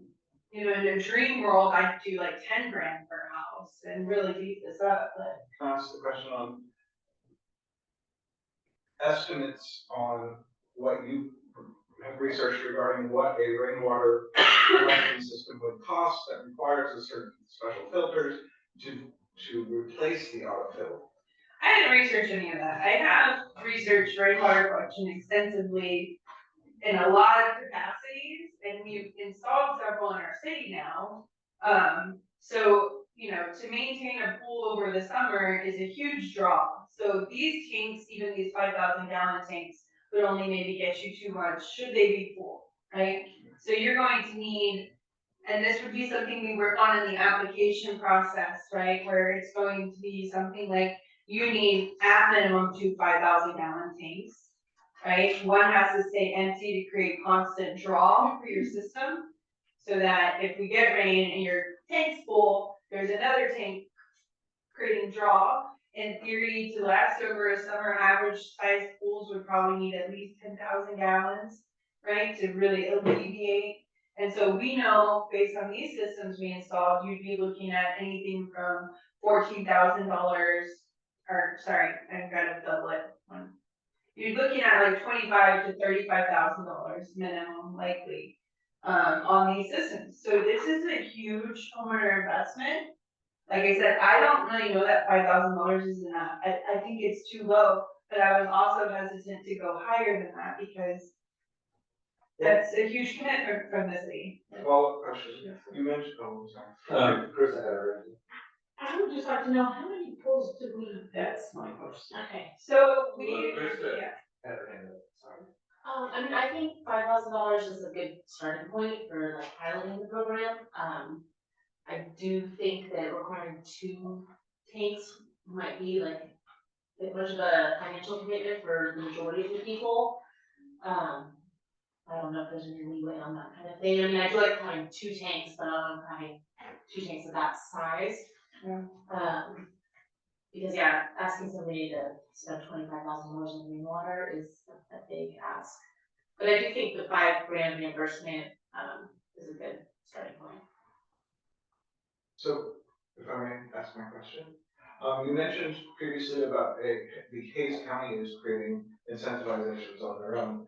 So, is it possible that 5,000 is a good start number for us because it's piggybacking on also what others in the community are incentivizing? So Deborah, I have a question about the need for 2 tanks. Could you explain that in a little more detail? So, yeah, so rainwater collection is something I've been working on for like 4 years now, actually. And in this process of learning what works and what doesn't work for cities, there have been a lot of pilot programs in other cities. So we're not having to invent the wheel here. And one of the things is if you go too small of a tank, or you go a system that doesn't have a constant draw, then you oftentimes create inverse situations where you're not actually alleviating water use, you're increasing it. Now, with the goal of this being to remove as much off the aquifer as possible, that 2-tank draw isn't a big of a deal. Like, we could eliminate that and just say it needs to be a large tank to kind of really offset the draw, right? The reason why 2 tanks is oftentimes discussed or why it's so important is if you're incentivizing with, let's say, giving credit back to impervious coverage. So if we're saying you install rainwater collection and we'll let you have 20 more square feet of building ability on your property, then that rainwater collection needs to justify that pervious coverage, right? And the only way those rainwater collection systems justify that is that they're large enough to be a practical use to really, kind of impact that water table. And so the 2 tanks is, 1 tank can be full and there's a constant ability to fill a second tank. So, let me simplify my question. What's the difference in a 10,000 gallon tank and 2 5s? What, I don't understand 2. So it's a solid question, so it's a multifaceted equation, right? Capacity is one part of it, amount of tanks is the second component. So you're right, 2 5,000 gallon tanks is the same as a 10,000 gallon tank, but can an individual fit a 10,000 gallon tank on their property? Probably not. So to meet that capacity need of 10,000 gallons, they would need 2 5,000 gallon tanks, right? Then, Wouldn't that be twice? no, they have different footprints. The 5,000 gallon tanks have a smaller footprint. You don't need as much space to install 2 5,000 gallon tanks. So 2 5,000 gallon tank footprint is smaller than 1 10,000 gallon tank Yes. footprint? Yes, because of the way they are. They're circles, they're way smaller, way smaller. Well, okay, Because they go high, the Yeah. 10,000 gallon tanks squat, and okay, they get wide. okay. And so That's what I did. yeah, I so could get the math straight in my head. if your pool needs 10,000 gallons to survive over the summer, right? You could, in theory, install 1 10,000 gallon tank and argue that that's enough of a draw. We won't overfill it. It'll get me through the summer. Good. But if you don't have the space for that and you're like, well, I'm just gonna get 2 1,000 gallon tanks and that's gonna get me through the summer, then we would red flag that application and say, this doesn't meet our requirements for a sustainable system that's meeting the offsetting the water table draw. Does that make sense? Yeah, So there's a capacity component, and then there's also, the system has to be able to take in water all the time. I have a question though, I mean, it's like, so evaporation takes water out, the autofill feature continuously fills that up. So if you bypassing the autofill and you're using rainwater as autofill, then that tank is constantly being drawn down. right. Yes, You're rather making than, room for more water. in theory, but what happens over the winter time, right? You don't have capacity to store more water at that point when it's evaporating less. And so why that is so important is not necessarily for rainwater collection or pool specifically. Why that would be important is if you're trying to justify, hey, I converted my entire house to rainwater collection, I want to be able to build a second home now, right? And we're like, oh, okay, well, let's look at the capacity of that. So if they put in rainwater collection, but they have 2 tiny tanks that will fill up in 1 rainstorm, and then they'll miss 3 more rainstorms and have no more capacity, no more draw, then you don't actually have a system that's balancing anything out. You have a feel-good moment that looks pretty, and you can say you have rainwater collection. What is it actually doing for the community? Nothing. Also, it makes sense what you're saying, because when I think of when is our rainy season, is not during the hottest part of the year. So we want to store up during the rainy season when the pool's not necessarily evaporating. Yeah. Store up so that when we don't have access to that rain. Yeah, and the cool thing is there's people out here way smarter than me on this topic who can help us in that application process, create a system to be able to evaluate people's applications, right? Where it's like, what's your pool size? Okay, this is the minimum capacity you'll need. You need to show that you have consistent draw. So if you don't install 2 tanks, you have to install 1 larger tank. Okay, you don't have room for that larger tank, so now we gotta go back to that 2-tank system. So that's, Yeah, I'd like to see a, 50,000 gallon pool needs this many tanks, 100,000, something where we could. the rainwater Yeah. group will help with that now. Before I recognize you, I just wanted to try to make sure, Tabby's question, we don't know.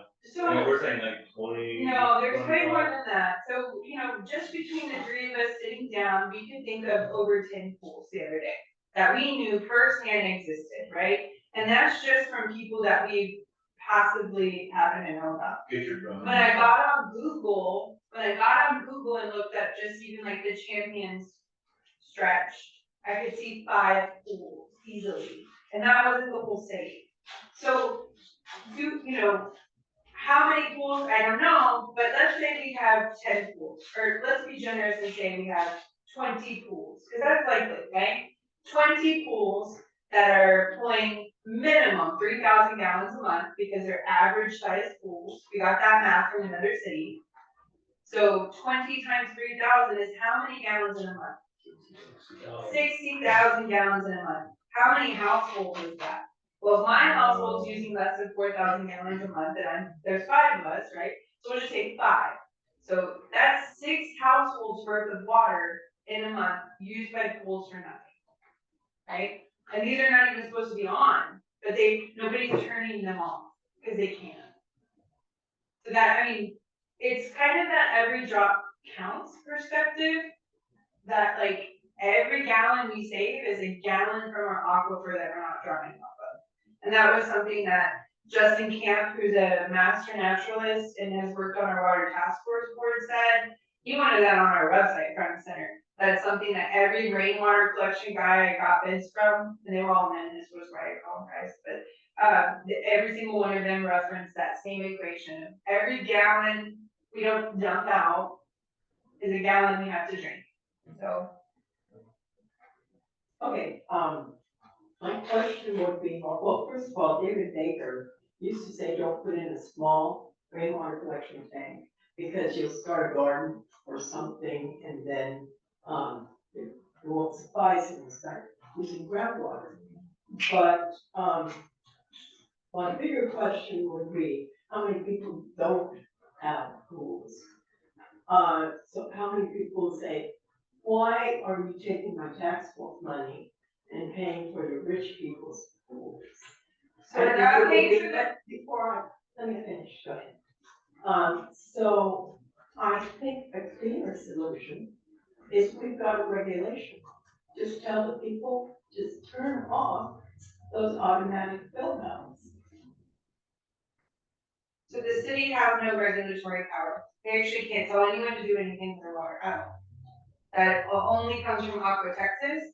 And right now, Aqua Texas' only method they use are restrictors, which don't turn it off, they just slow the water flow, which they often end up removing because it's unfortunately impacting internal house flow, which it's not supposed to. So even the restrictors are not this foolproof method. Earlier tonight, they referenced a rate case where they're hoping to do tiers.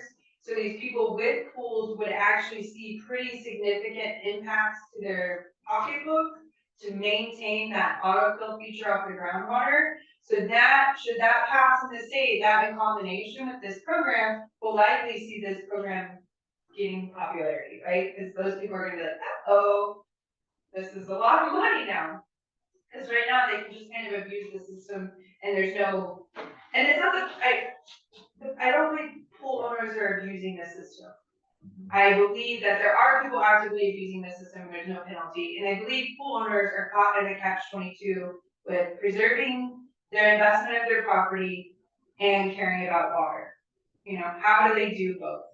So to go back to why this is relevant for all taxpayers is because water is a collective good, right? We share it in the aquifer. We're dependent on a collective aquifer together. So when we reduce the draw off of that aquifer, it actually benefits everyone. So this program is targeting pools in particular because they are a passive draw, right? if somebody's out watering with their water hose, they're not supposed to do that, and they should stop, right? But that is different, that is somebody actively choosing to ignore the rules. The pools are just, it's passive, so basically it's our community recognizing, hey, all these pools exist. We're not taking the step to enforce them being, like decommissioned, right? Because that's the next step, right? In stage 5 water restrictions, pools, even private ones, start getting shut down. So this is sort of that like, hey, we're hoping not to get there. We're trying to pitch in and help everybody do their part, right? And so there, like I said, other governmental entities already have programs like these in place. It is a common good. If I'm just really, So, those are all, I think, great comments. So I wonder if we should entertain maybe a little bit different approach and still incentivize rainwater collection, but for everyone. And maybe double it for pool owners, or, you know what I'm saying, like, whatever the number, $3,000 per resident, anybody wants to put in any kind of rainwater collection, not any kind, whatever. Guardrails around it and stuff. But if you have a pool, then we'll double that amount, up to 10,000 or 7,000, because, like I said, there's 2 or 3 things that I think are sticking issues here. One, we're giving a lot of money away to a very discrete minority of residences. And while I love the idea of why we're doing it, I don't think that's going to be very popular with the populace. And I represent everyone in the city, not just pool owners. To Councilmember Bailey's point.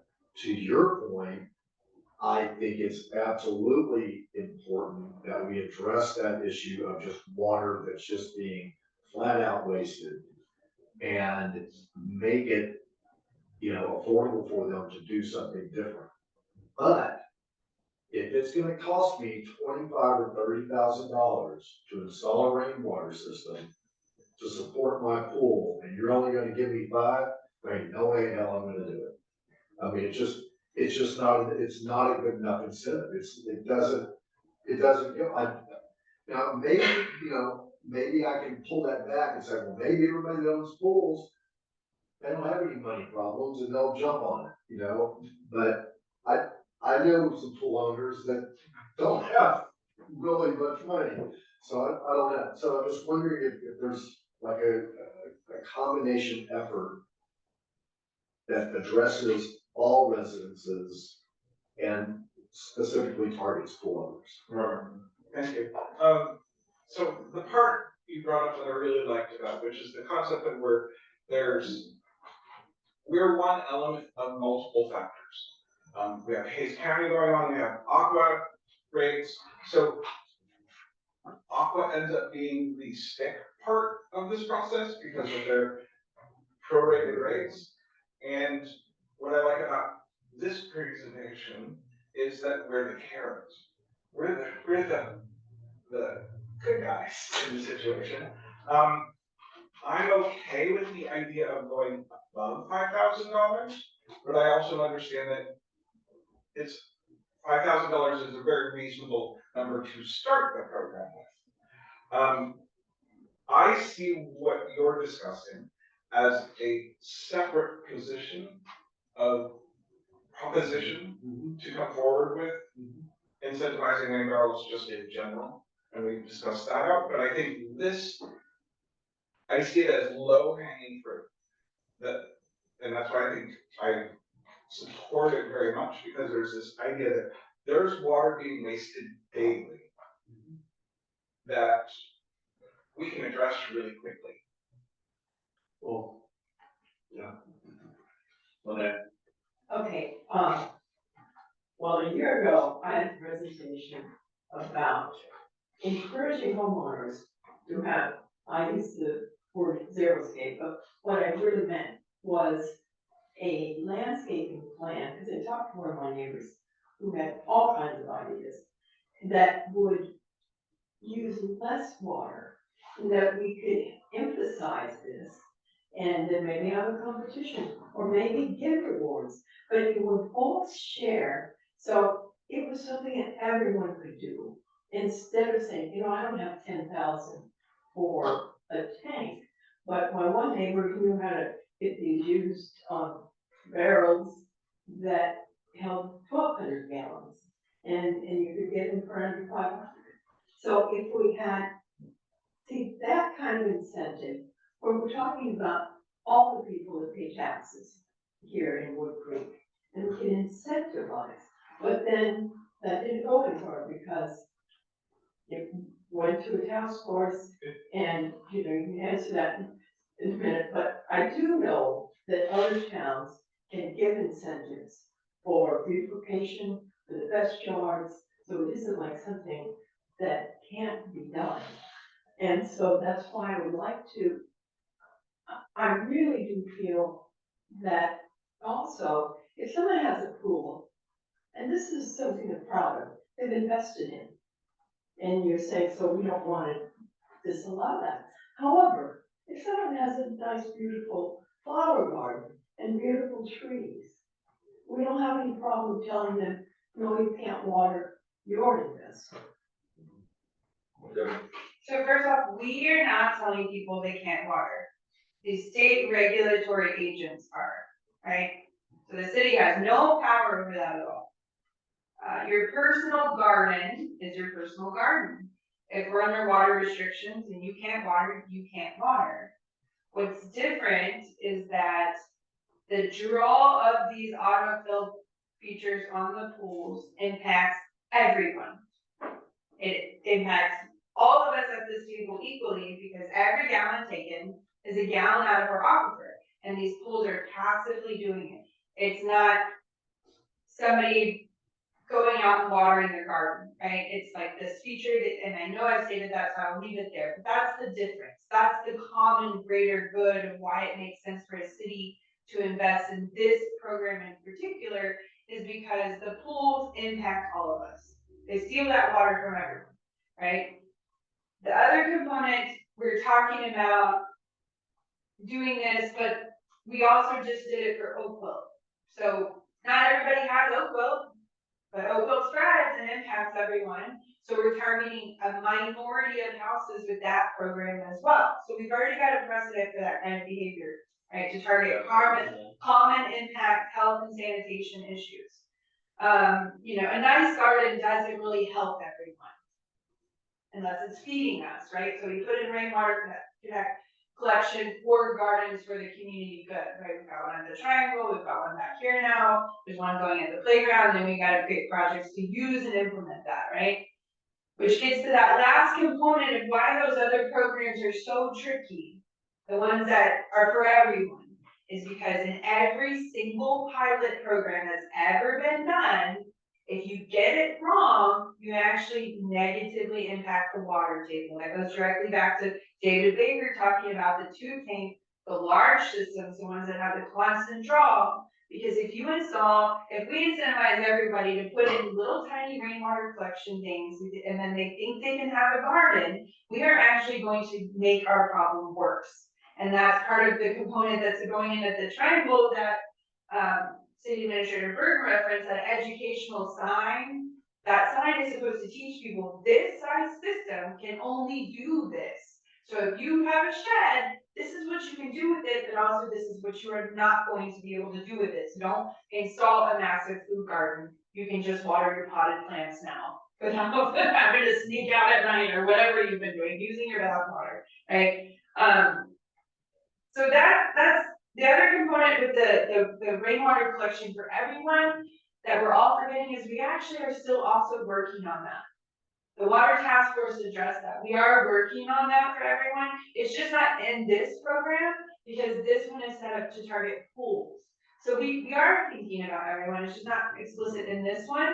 But what's really important about that other program for everyone to have nice landscaping or whatever they're going to do with it is we have to have that education component in place. And we don't have that yet. And we're trying to work with some non-GOs like the Meadow Center and the Watershed Association to get that educational component packaged for us, so that when we roll out that other program, we're not doing it in like, you know, basically cutting our knees at the same time.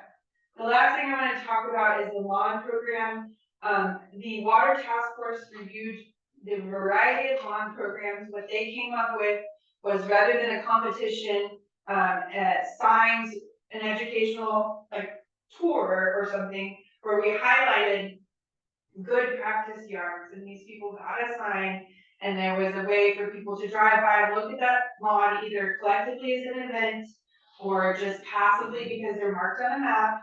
And that is also still in process. It's just, you know, all of these things take somebody writing all the stuff and then getting it published, and, you know, so it's a multi-web effort, and this is just one component of it that is prepared and ready to go. To address the last point brought up about the financial commitment, 5,000 was kind of an easy number. If we wanted to bump it up, I would say 7,500 could be good, because I believe that's what we were kind of spending on I don't know if you remember, but those tanks, like I think they were around $7,000. So in theory, we could say, hey, this basically buys you one large tank, you know, so we're covering one of your tanks if you do this, because the reality is this isn't getting people to do it, this is getting those people that are already thinking about doing it to make the leap. So when I installed solar in Austin, I did not get a big enough rebate to incentivize me to install solar. I wanted solar, and the fact that this rebate existed was like, great, now I can get some of my money back. So I followed through on that, right? But would I have done it without the rebate program? Yes, because I was committed to doing that at that property, right? So. Chris is had it work for a while. My last point is just as far as the pool covers, I mean, the end result is basically the same. I mean, maybe not 10%, but if we could slightly incentivize more of the pool cover, because if I was a pool owner and it's 25 grand for a rainwater collection system or $2,000 for a pool cover, I'm definitely gonna go for the pool cover. And so maybe if the rebate was $1,000 for the pool cover, that's I think more people will be inclined to go that route, and then, you know, our net improvement at the end of all of that will be greater. Yeah. Would you say that allowed to cover installation as well? Because we've always kind of hesitated off the installation and policy in our city. If we don't do it with trees, we don't, you know what I mean? So it's like, I mean, I support it. Okay. Support it, you know.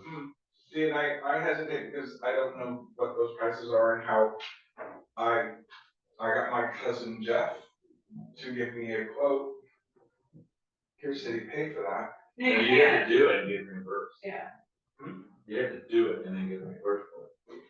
You have to pay for it. yes. Pay for it, show that you got it, bought it, had it installed. I mean, we could add verbiage about, Yeah. I mean, The visual. official section, company yeah. or something, you know, whatever we, you know, we could draft that. Yeah. And you know, I mean, I support both of them. I just, you know, I'm okay if that's the way we want to go. I'm not gonna vote it down. I think it's a step in the right direction. But it just incentivizes me to focus more on, you know, the other thing, to incentivize everybody else to get rainwater collection at their house, so. Yeah, and I agree on that point of view myself, which is the idea that we shouldn't be taking these really good programs that we're considering and compare them to each other and go, well, we only get to choose one. Right, And it's like, no, there's the going native planting, you know, doing a whole education behind it. All of Yes, this, all of that. There's all of them. We shouldn't be forcing this discussion of this one versus this one when, no, actually we have to agree to all of them. it just falls on us to be better and quicker at making those things happen. One of the things we were talking about, you know, keep talking about education a lot, and just so you know, at our June meeting, we will have a presentation by the Watershed Association and Dr. Saul Khan, she has been mothering her things. Yes, and I just, Water sorry wise. to interrupt, but she was on a garden tour, and I didn't realize our friend Marie's house is directly across from this woman's house. And her house is, her yard is amazing, it's like Zilker Botanical Gardens, but she's running it all sustainably and eco-friendly, and I can't wait, she's actually giving a talk this week as well, but she might actually be at that water event tonight, I thought it was tomorrow, but She probably is. so it's it's really cool that they're willing to come and give us this like one-off and. Well, the plan for the Waterways program is to have series of educational things throughout the valley. So they would want to come to Woodcreek, multiple occasions, do multiple programs in town, teaching people about how to do this. And if they know what our priorities are and our initiatives, and to be able to work that in, and, they would be happy to do that. So we'll have a chance to talk to them, do So are we ready to come out of workshop? Do you have any other questions? Comments? Goodbye, 7:46.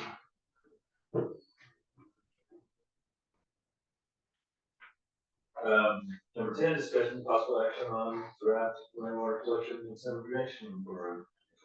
I move that we approve allocating $50,000 during the 2025-2026 budget process to serve as funding for this project.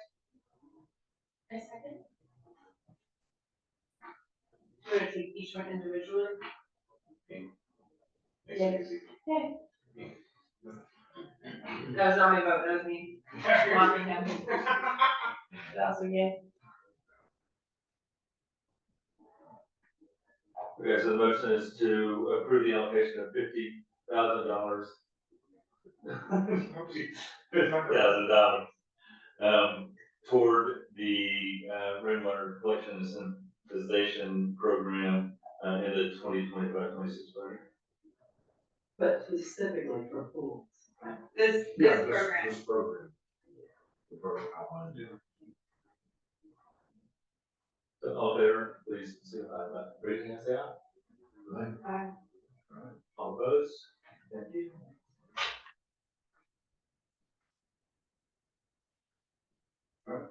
I move to direct staff to draft an application process and appoint myself to serve as liaison.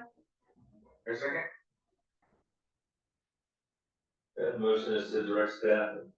This is from Councilmember Hines, seconded by Mayor Pro Tem Cromer, to direct staff to draft the application process,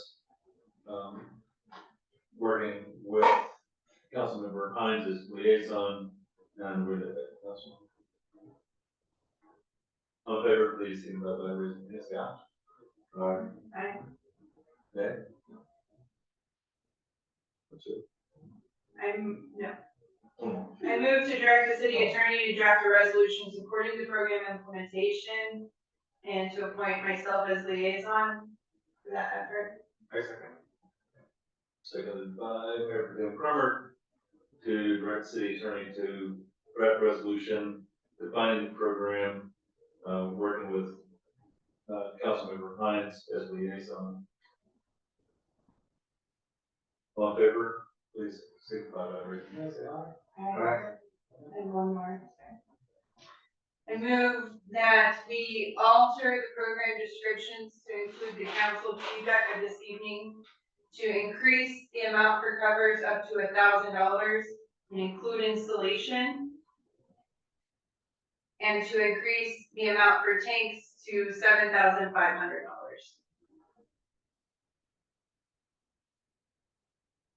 I second. He said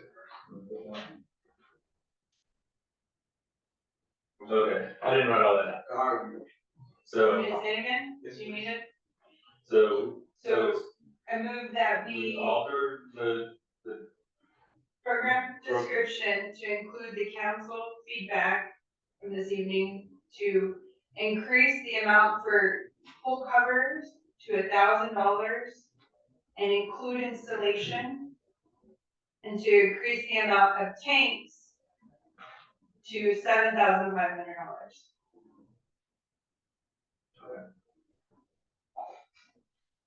No, that's right. No, so As I got your second. If Tabby's got it. you're good. Okay. So, all in favor, please, by raising your hand, say aye. Is that a, that's a, That's a no. that's a, okay. But you did vote aye for the attorney? Okay. No. You voted negative. You voted in on everything. Okay. Consistency. All right. That it? It's fine, yeah. Oh, the workshop. There were 4 motions. Okay. Yeah. We're not approving the plan yet because we don't have everything. All right, if that's done, we'll move on to item number 11, which is discuss and possible action on proposed budget for the July 4th parade. From the Community Relations Committee, that's exceed $1,800 from the 10-5132 Community Relations budget. Here, Mayor. I move that council approves a budget for the July 4th parade from the Community Relations Committee not to exceed $1,800 from the 10-5132 Community Relations budget. Second. And this is all, pretty well worked out. There's information in the packet on how to find out. It also corresponds pretty closely to what we spent last year. Without the 40 rows. Which I will not be doing. They've done some good work on this. Yeah. So motion is to, approve proposed budget for the July 4th. Oh, awesome. Who wishes to speak? You do. Okay, yes, sir. We don't have that in the budget, community relations budget. So we need to figure out where it's coming from. So the, Tell you where we're at right now, we have $2,400 left in the budget, and we still have 1,000, allotted for the volunteer event to come from that. So that leaves 1,400 left for the year, for that particular fund.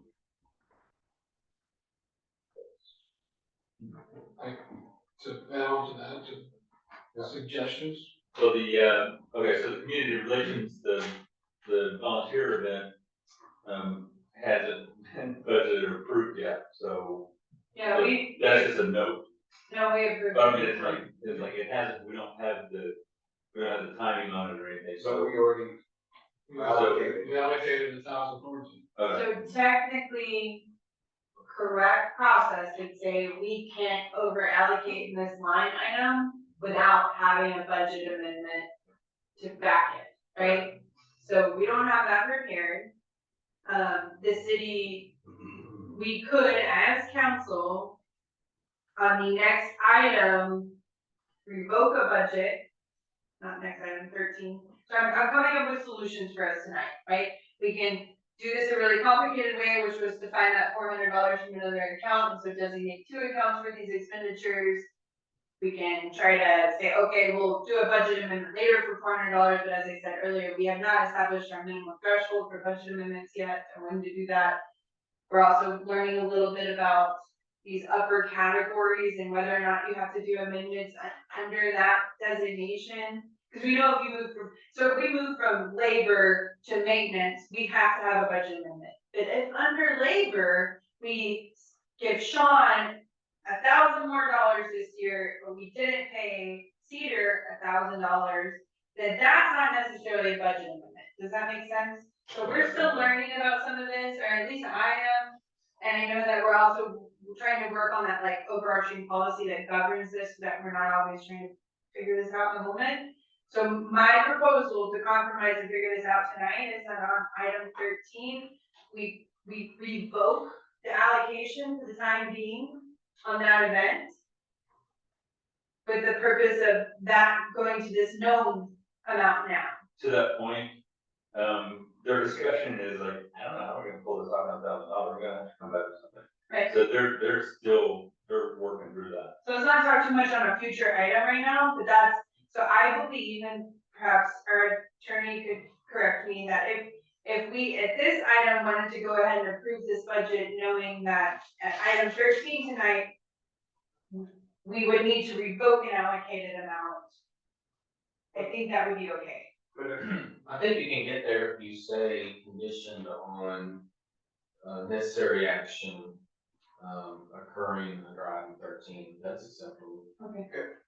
question, if I heard, I will repeat what I thought I heard, which was, there's currently 2,400 in the account, of which 1,000 of that is already allocated, leaving us with only $1,400 in the account. So the motion as it stands would still need to be that it's done for 40. Why are you shaking your head? Because it's Because $1,000. The conditions to be met would be revoking that $1,000 allocation. The previous one, the council's already made, and what was that $1,000 for? The volunteer appreciation. Which actually lands on, okay. Welcome to our page. Thank you. I needed the door open. Sometimes we have to be handheld through it all. Sometimes you need a bookmark. So without further ado, I'd like to move forward with the amendment that we will approve this budget amount should the conditions under item 13 be met. Yes, and avoid deficit spending. And avoid deficit spending. Second.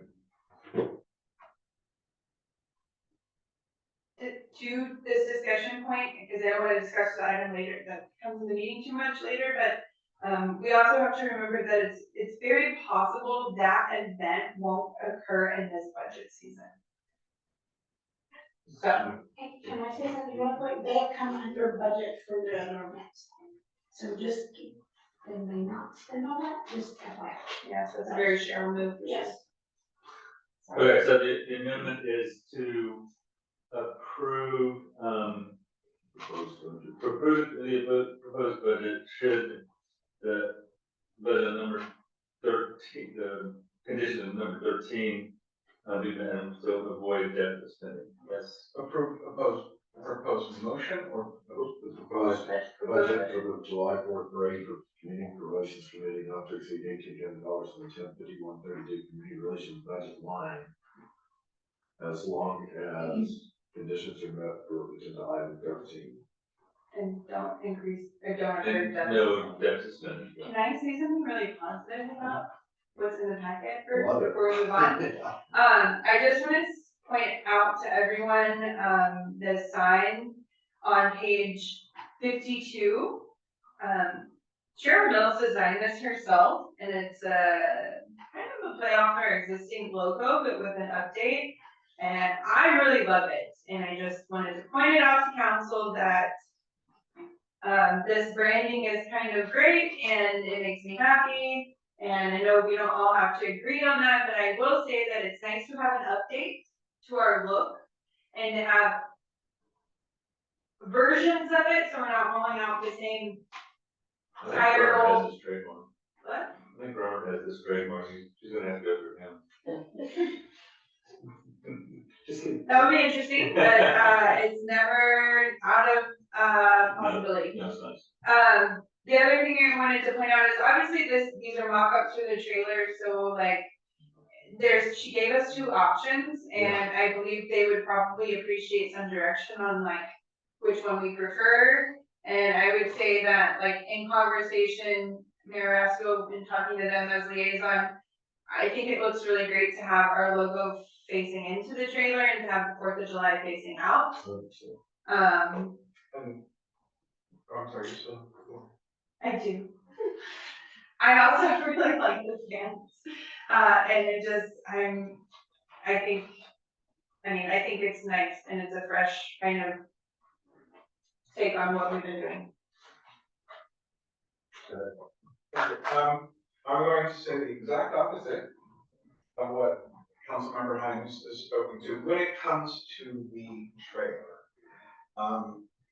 I believe the 4th of July should face forward, because everyone's going to be sitting in front of it no matter what, and it already states that it's the 4th of July. So we're gonna hide that sign. So having the city behind it, which is in full view, actually promotes the city better. But the issue is the flags didn't ever really work well, did they? This is just a comment. This is Yeah. not, this is, No, no, no. this is not, this is Well, what, we're- as a matter of fact, the theme is stars. Yeah. The stars over Woodcreek, we have the stars, we have the dark sky, so the flags are probably gonna end up being stars anyway. Oh, Because the theme they picked was stars. I'm just saying from a practical point of view, I don't think the flags ever really worked well. Like they would always fall off. Or if I remember the experience of it. I do like the fans. That I agree with Councilmember Hines. There's probably some conglomeration of this, but, if you like, I will let them know. I just wish there was some way that we could have a sign in front and in back. We'll just put it across your windshield. We're getting no breeze. Are you saying in the front of the truck? No, in front of that, but you're right. Yeah. Yeah, because there's a truck in front of this thing. Yeah, it goes, yeah. Oh, well. Yeah. Then maybe we can get people to not sit that far back. It's pretty small. It's not big. It's pretty We're small. all pretty thick. It's not. But Okay, I'm okay either way. Alright. Can we vote on the motion? Yes. Prepared? Yeah. Alright, so motion with amendment is to, approve the budget for the parade from the Community Relations Committee, not to exceed $1,800 from the 10.5132 Community Relations budget line on the condition that, consideration of item 13, I can't remember. Is that, we're voting on the amendment. I thought we voted on the amendment. No, sorry, back up. Then we're voting on the amendment, As stated. as stated. That'll be good. All right, all in favor of the amendment, please signify by raising your hand. Oh, yeah. Aye. Thank you. Now the main motion is amended. All in favor, please signify by raising your hand and saying. Aye. Thank you. it'll be good. Do you want to jump to 13 and come back to 12, or does it matter? Is that your discretion? It's a pleasure, Mayor. Well, I'm asking if anybody. I would say it's reasonable to do that. Okay, so we will, go directly to 13, discuss some possible action on improving staff to support the Community Relations Committee's efforts to gather information on past and current volunteers in order to communicate about the volunteer appreciation event currently being planned. I would like to remove the current allocated budget for the 2025-2026 year for the Community Relation Committee's efforts to plan the volunteer event. Second. So the motion before us is to remove the allocated budget from the Community Relations Committee's plan for the volunteer appreciation event currently being planned. And that was. I move that we approve staff disseminating a brief Oh, search. should we vote on? Sure. Vote that motion first? All in Yes. favor, please signify by raising your hand. Aye. Thank you. Go ahead, please. I move that we approve staff disseminating a brief survey in paper and online format to gather volunteer data and possible attendance participation numbers. No, this is actually, yeah, so volunteer data. Okay. So you seconded by speaking, so I'll just keep moving if that's all right. So, the background to this discussion is essentially the Community Relations Board wanted to gather some data about volunteers. To know what would the attendance of this event be like, because that would determine what type of event they try to host, but also it became very clear that like $1,000 will only get us so far. And that's great, but if we're gonna have 50 plus attendees, that doesn't always match up. So they needed to know what their attendee count would be to do this event. Then the discussion arose, well, how do they figure that out? And so, if they draft an online survey all on their own and staff only, puts it in an email, well, where's the oversight on that survey? Who approves that? We also have another survey planning issue that they combine. I mean, it was just like a snowball of questions, right? So right now, we don't have the draft survey, so they would need to come up with that, right? And we're approving staff disseminating it, so when it's prepared, right, it could be sent out. We might wanna add some kind of review component. I think it's a fairly simple set of questions personally, and I don't think we need that, but I added a mailer paper option because we are consistently met with the understanding that we do not have a fully tech advanced citizenry. That was discussed. So especially if we're looking to tap 40 years of volunteers, there's a lot of the volunteers from 30 years ago that might not be online, right? That is part of the plan. So, right, but that all has to be explicitly approved by council, because what's gonna have to happen is they're gonna have to design this stuff. They're gonna have to bring back the cost budget for the mail out and the printing. They weren't talking about mailing out, they're just talking about. I added that idea. component because I believe that we should put out a mailer, and that we can tie this mailer with a newsletter, for example, right? But I believe we need to send out a paper document to back this effort. I mean, If- definitely your vote, but you just put the double of that.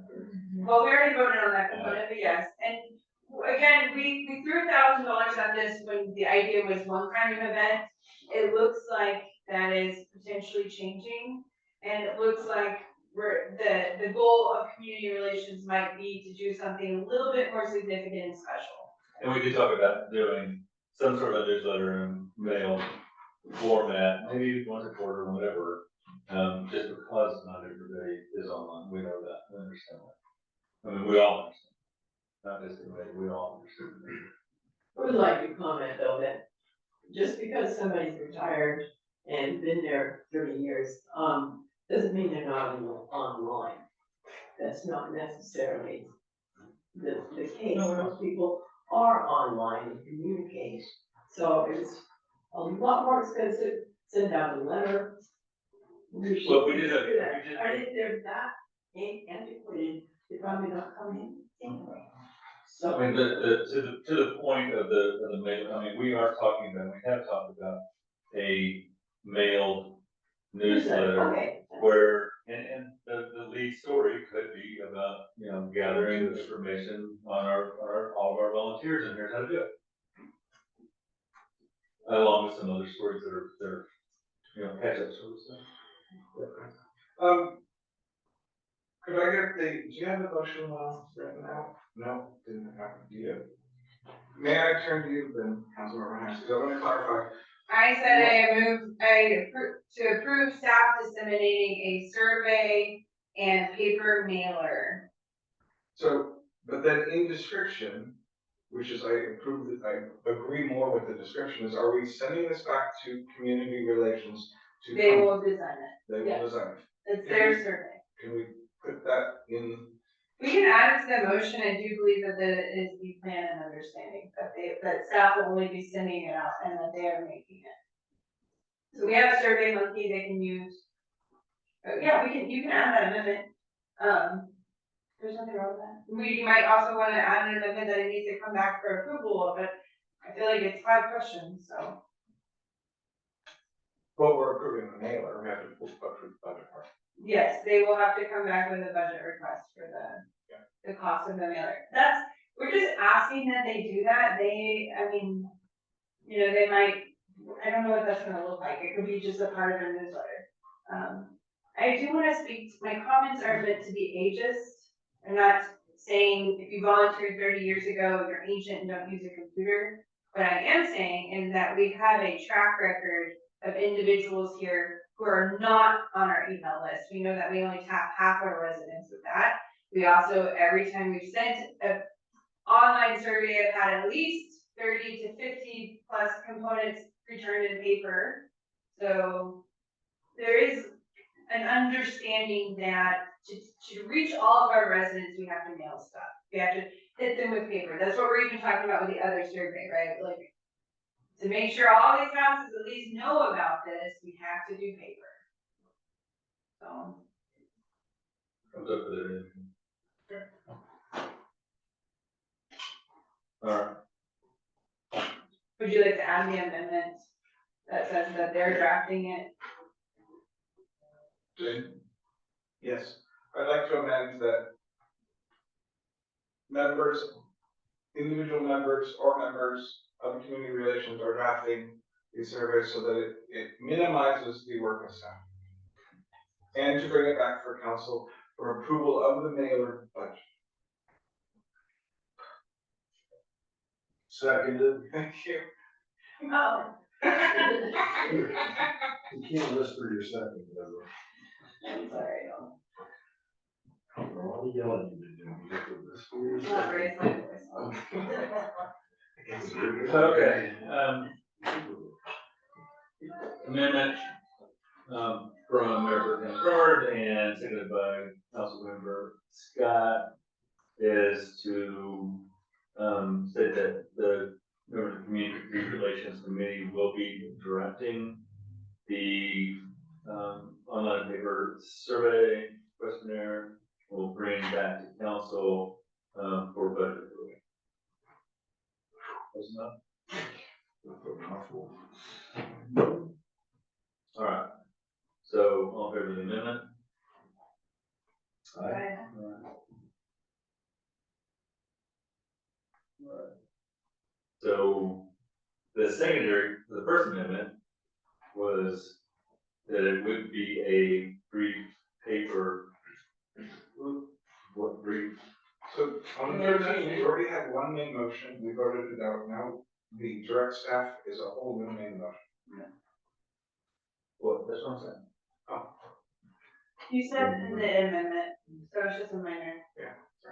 Where are we then? We're at the main motion to direct staff regarding the survey. Wasn't there an amendment on the paper and online? You know, that was not, We had the amendment, we just approved it. So now we're up to that main motion. okay, well, because I was counting his amendment as a separate amendment to that amendment. If not, that's fine. Yes, we haven't voted on, we've only voted once so far. That's fine.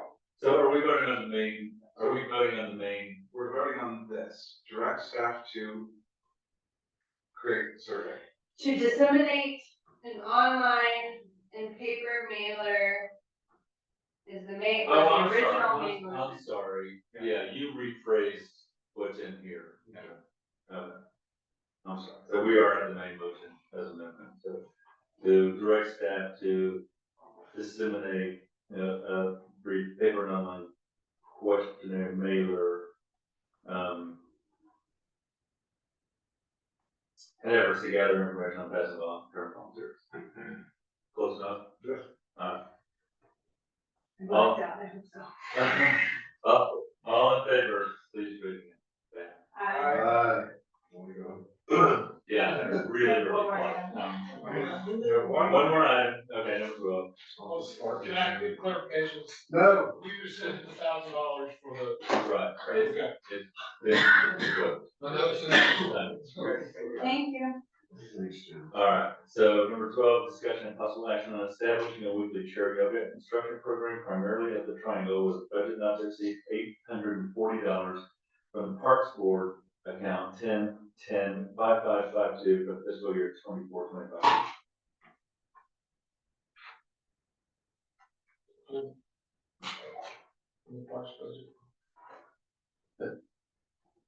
Well, we talked about that. What did You you can't guys? discuss anything, there's no motion on the table. Mayor, Mhm. council establishes a weekly shared yoga instruction program primarily at the Triangle with a budget not to exceed $840. Second.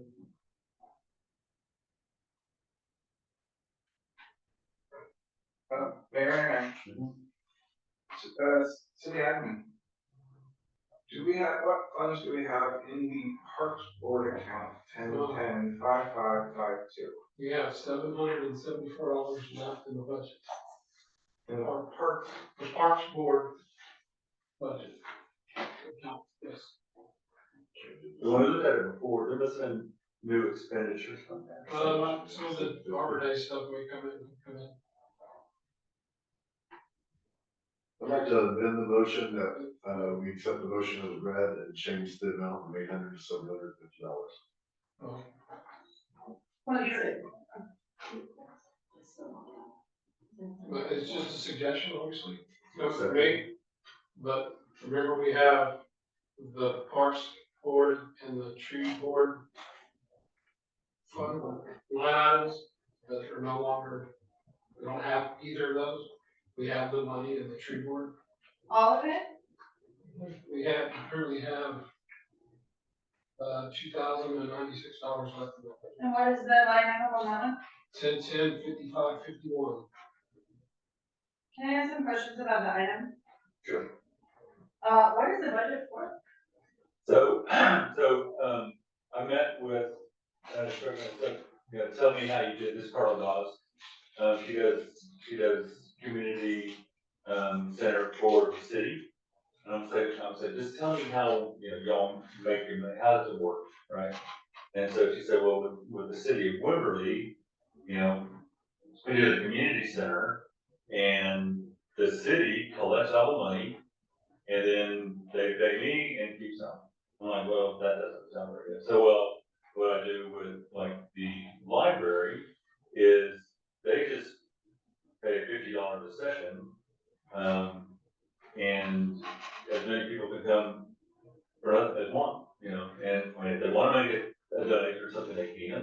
But basically, it's like my fee is like $50, and then she did, I can't remember which one she did for like 30. So they pay me $30, and whether it's 2 people or 20, I do the session. I said, well, that would probably work as a community benefit, and especially with chair yoga, which anybody can do, and the gazebo brings people to the park. So that was it. So we said, okay, well, if we say we split the difference and say, okay, we will contract with you for $40 a week, for the rest of the year, it came out to 800 or $800 or something like that. I just sort of rounded it up a little bit. What it was is we had an extra week. Because one won't have an extra week. Yeah. So anyway, so that would get us through it at $40 a week. Whether it's 1 or 20, we can do this benefit, and she's got it Monday at 9 o'clock open, and it would be great because it's like early in the morning, and people can get out there, and it's not too hot in the summer. And if it's successful, we can do other instructors. If it's nasty weather, we could push everything out of here and do chair yoga in this room. That's why I said primarily the triangle. So I mean, it's just a sort of nice thing that we can do for our citizens, as a pilot program, and for less than $1,000, we can learn a lot from it. So that was the thinking. Can I ask my second question? Do we have the necessary waivers prepared for safety and photos? So remember, last time we talked about this, our legal consult said there's a significant liability for us to be doing exercises in the park that are city sponsored, right? And so especially when you take that component out of like somebody having a pay injury, right? So we would need waivers prepared for them waiving the city, the city's responsibility should they break an ankle while doing yoga in the park, right? Yes, that is correct. Usually with the city's parks department, they usually have an online platform, but it's a big city, and that's automatically done when you reserve. And so you can have a simple one pager, 2-page document that is a participation. I don't believe the city has any kind of waiver in place at all for any of our parks, which is something I believe we need. So I don't know if a council directed motion to say, please prepare a waiver for the city is needed. But before we could launch this program, we would have to have a waiver. And then the other waiver we have been learning that we absolutely have to have is a photo waiver. Yeah, Charles has that. So if, in the event, so when they sign, they come to their first class, they must sign these 2 waivers, right? And then, so Charles can provide that one, because he's the one, the photographer, that's part of his contract, but the city needs a safety waiver for park use. I mean, we have a photo with him. Right, so in the safety waiver, we could tailor one for specifically to yoga, because we're asking people to do exercise, and then we likely also need a separate waiver, or perhaps saying they could be in one, or kind of covers all of this, right? Where Yeah, it's it like, could be a generic, yeah, form that captures any participation. right, So, because like we had children at the Easter egg hunt, my daughter took a pretty heavy little spill, and she's fine, but it was like, did you bring something, It just, if I signed a waiver, then that means if my daughter did break her nose, it could be. Yeah, we talked about that, as a matter of fact, just with the, like, when you sign up to do the egg hunt, you also check the box to say, I'm signing this waiver. Right. So same thing with anything else we do with photos as well. So for this to even possibly happen, we have to have. Yeah, no, I totally agree, and we won't implement, I was just trying to bring the concept to the council. And then if the waiver, but we still have to come to an agreement with an instructor, if not Carlos, without Carlos somebody. And then we have to have, waivers drawn up and go. And this falls under all of our procurement stuff because it's such a low amount, right? Even though it's a contract service, if for contractors, we usually have to go to bid. So we don't have to go to bid on this because it's so Correct. tiny. Right. Jerry, go ahead. Yes, well, I was just like, okay, so we have 15 people show up to take the yoga class. How are we gonna monitor that every single one of them signed up? Are we gonna need to be there with a clipboard saying? No, Carla, She would take they care of that sign, for us? yes, absolutely. And usually all professional instructors already have their own way. Yeah, she's So probably that way. it's probably just something we can add on to hers that says, we won't sue her and or the city of Wimberley or any of its staff. We would want our own. Yeah. And make sure it says Woodcreek, but yeah. That's it. But that's my point, is you can take hers and make it ours.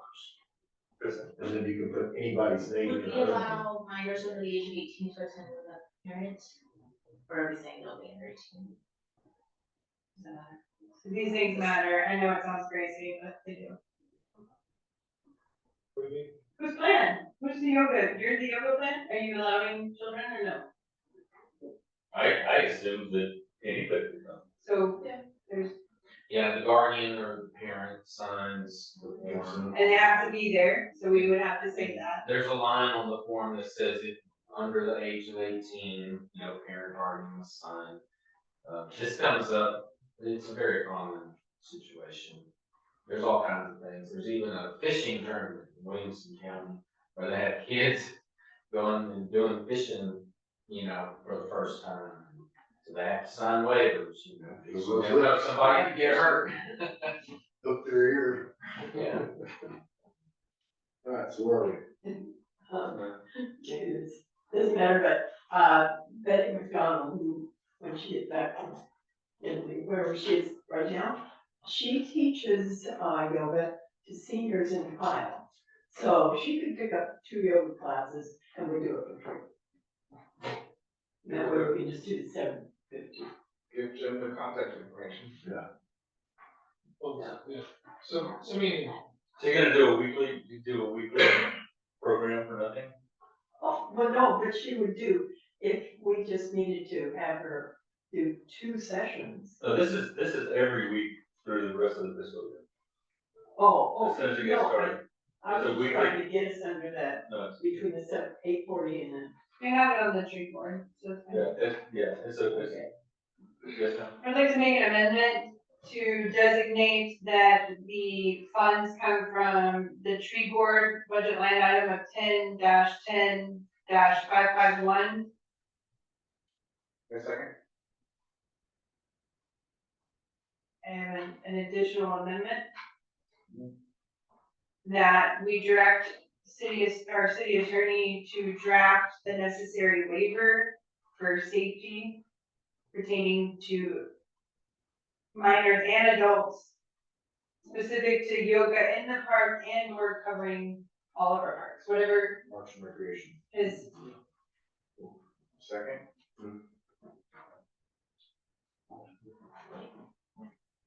All right, the first amendment would be to, amend the motion to indicate that the funds of $8,400 would come We're bringing from. up the letter, so we go to city attorney waivers.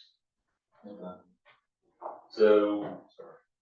the amendment then to draft, to instruct city attorney to draft necessary waivers for any Adults and minors, adults and minors. specifically pertaining to yoga in the park and addressing park usage, so. Yoga and park usage, general park usage. All right, all in favor, please signify by raising your hand. And then we, there's an amendment to, signify that the funds would come from the, tree board budget 10-10-5-5-5-1, rather than the parks budget. All in favor? Aye. Thank you. And the main motion is, It's my amendment. You have to vote on his to change the amount. oh, yeah. You did, it was Linnea. Okay. No, We spoke, so. She spoke he first. goes She spoke first. Okay, so then there's an amendment then on the floor to reduce the amount from $8,400 to $840 to $750. All in favor of that amendment, please raise your hand, say aye. All opposed? The amendment fails, sorry. Now, now, we got a motion to establish a weekly chair yoga instruction program, primarily the Triangle, with a budget not to exceed $840 from the tree board budget with waivers and proper. All in favor, please raise your hand, say aye. Aye. Aye. Okay. We have 60 seconds. I move that we adjourn. Yeah. Okay.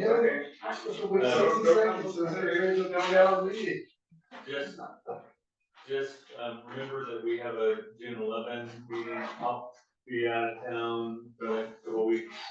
Unacceptable.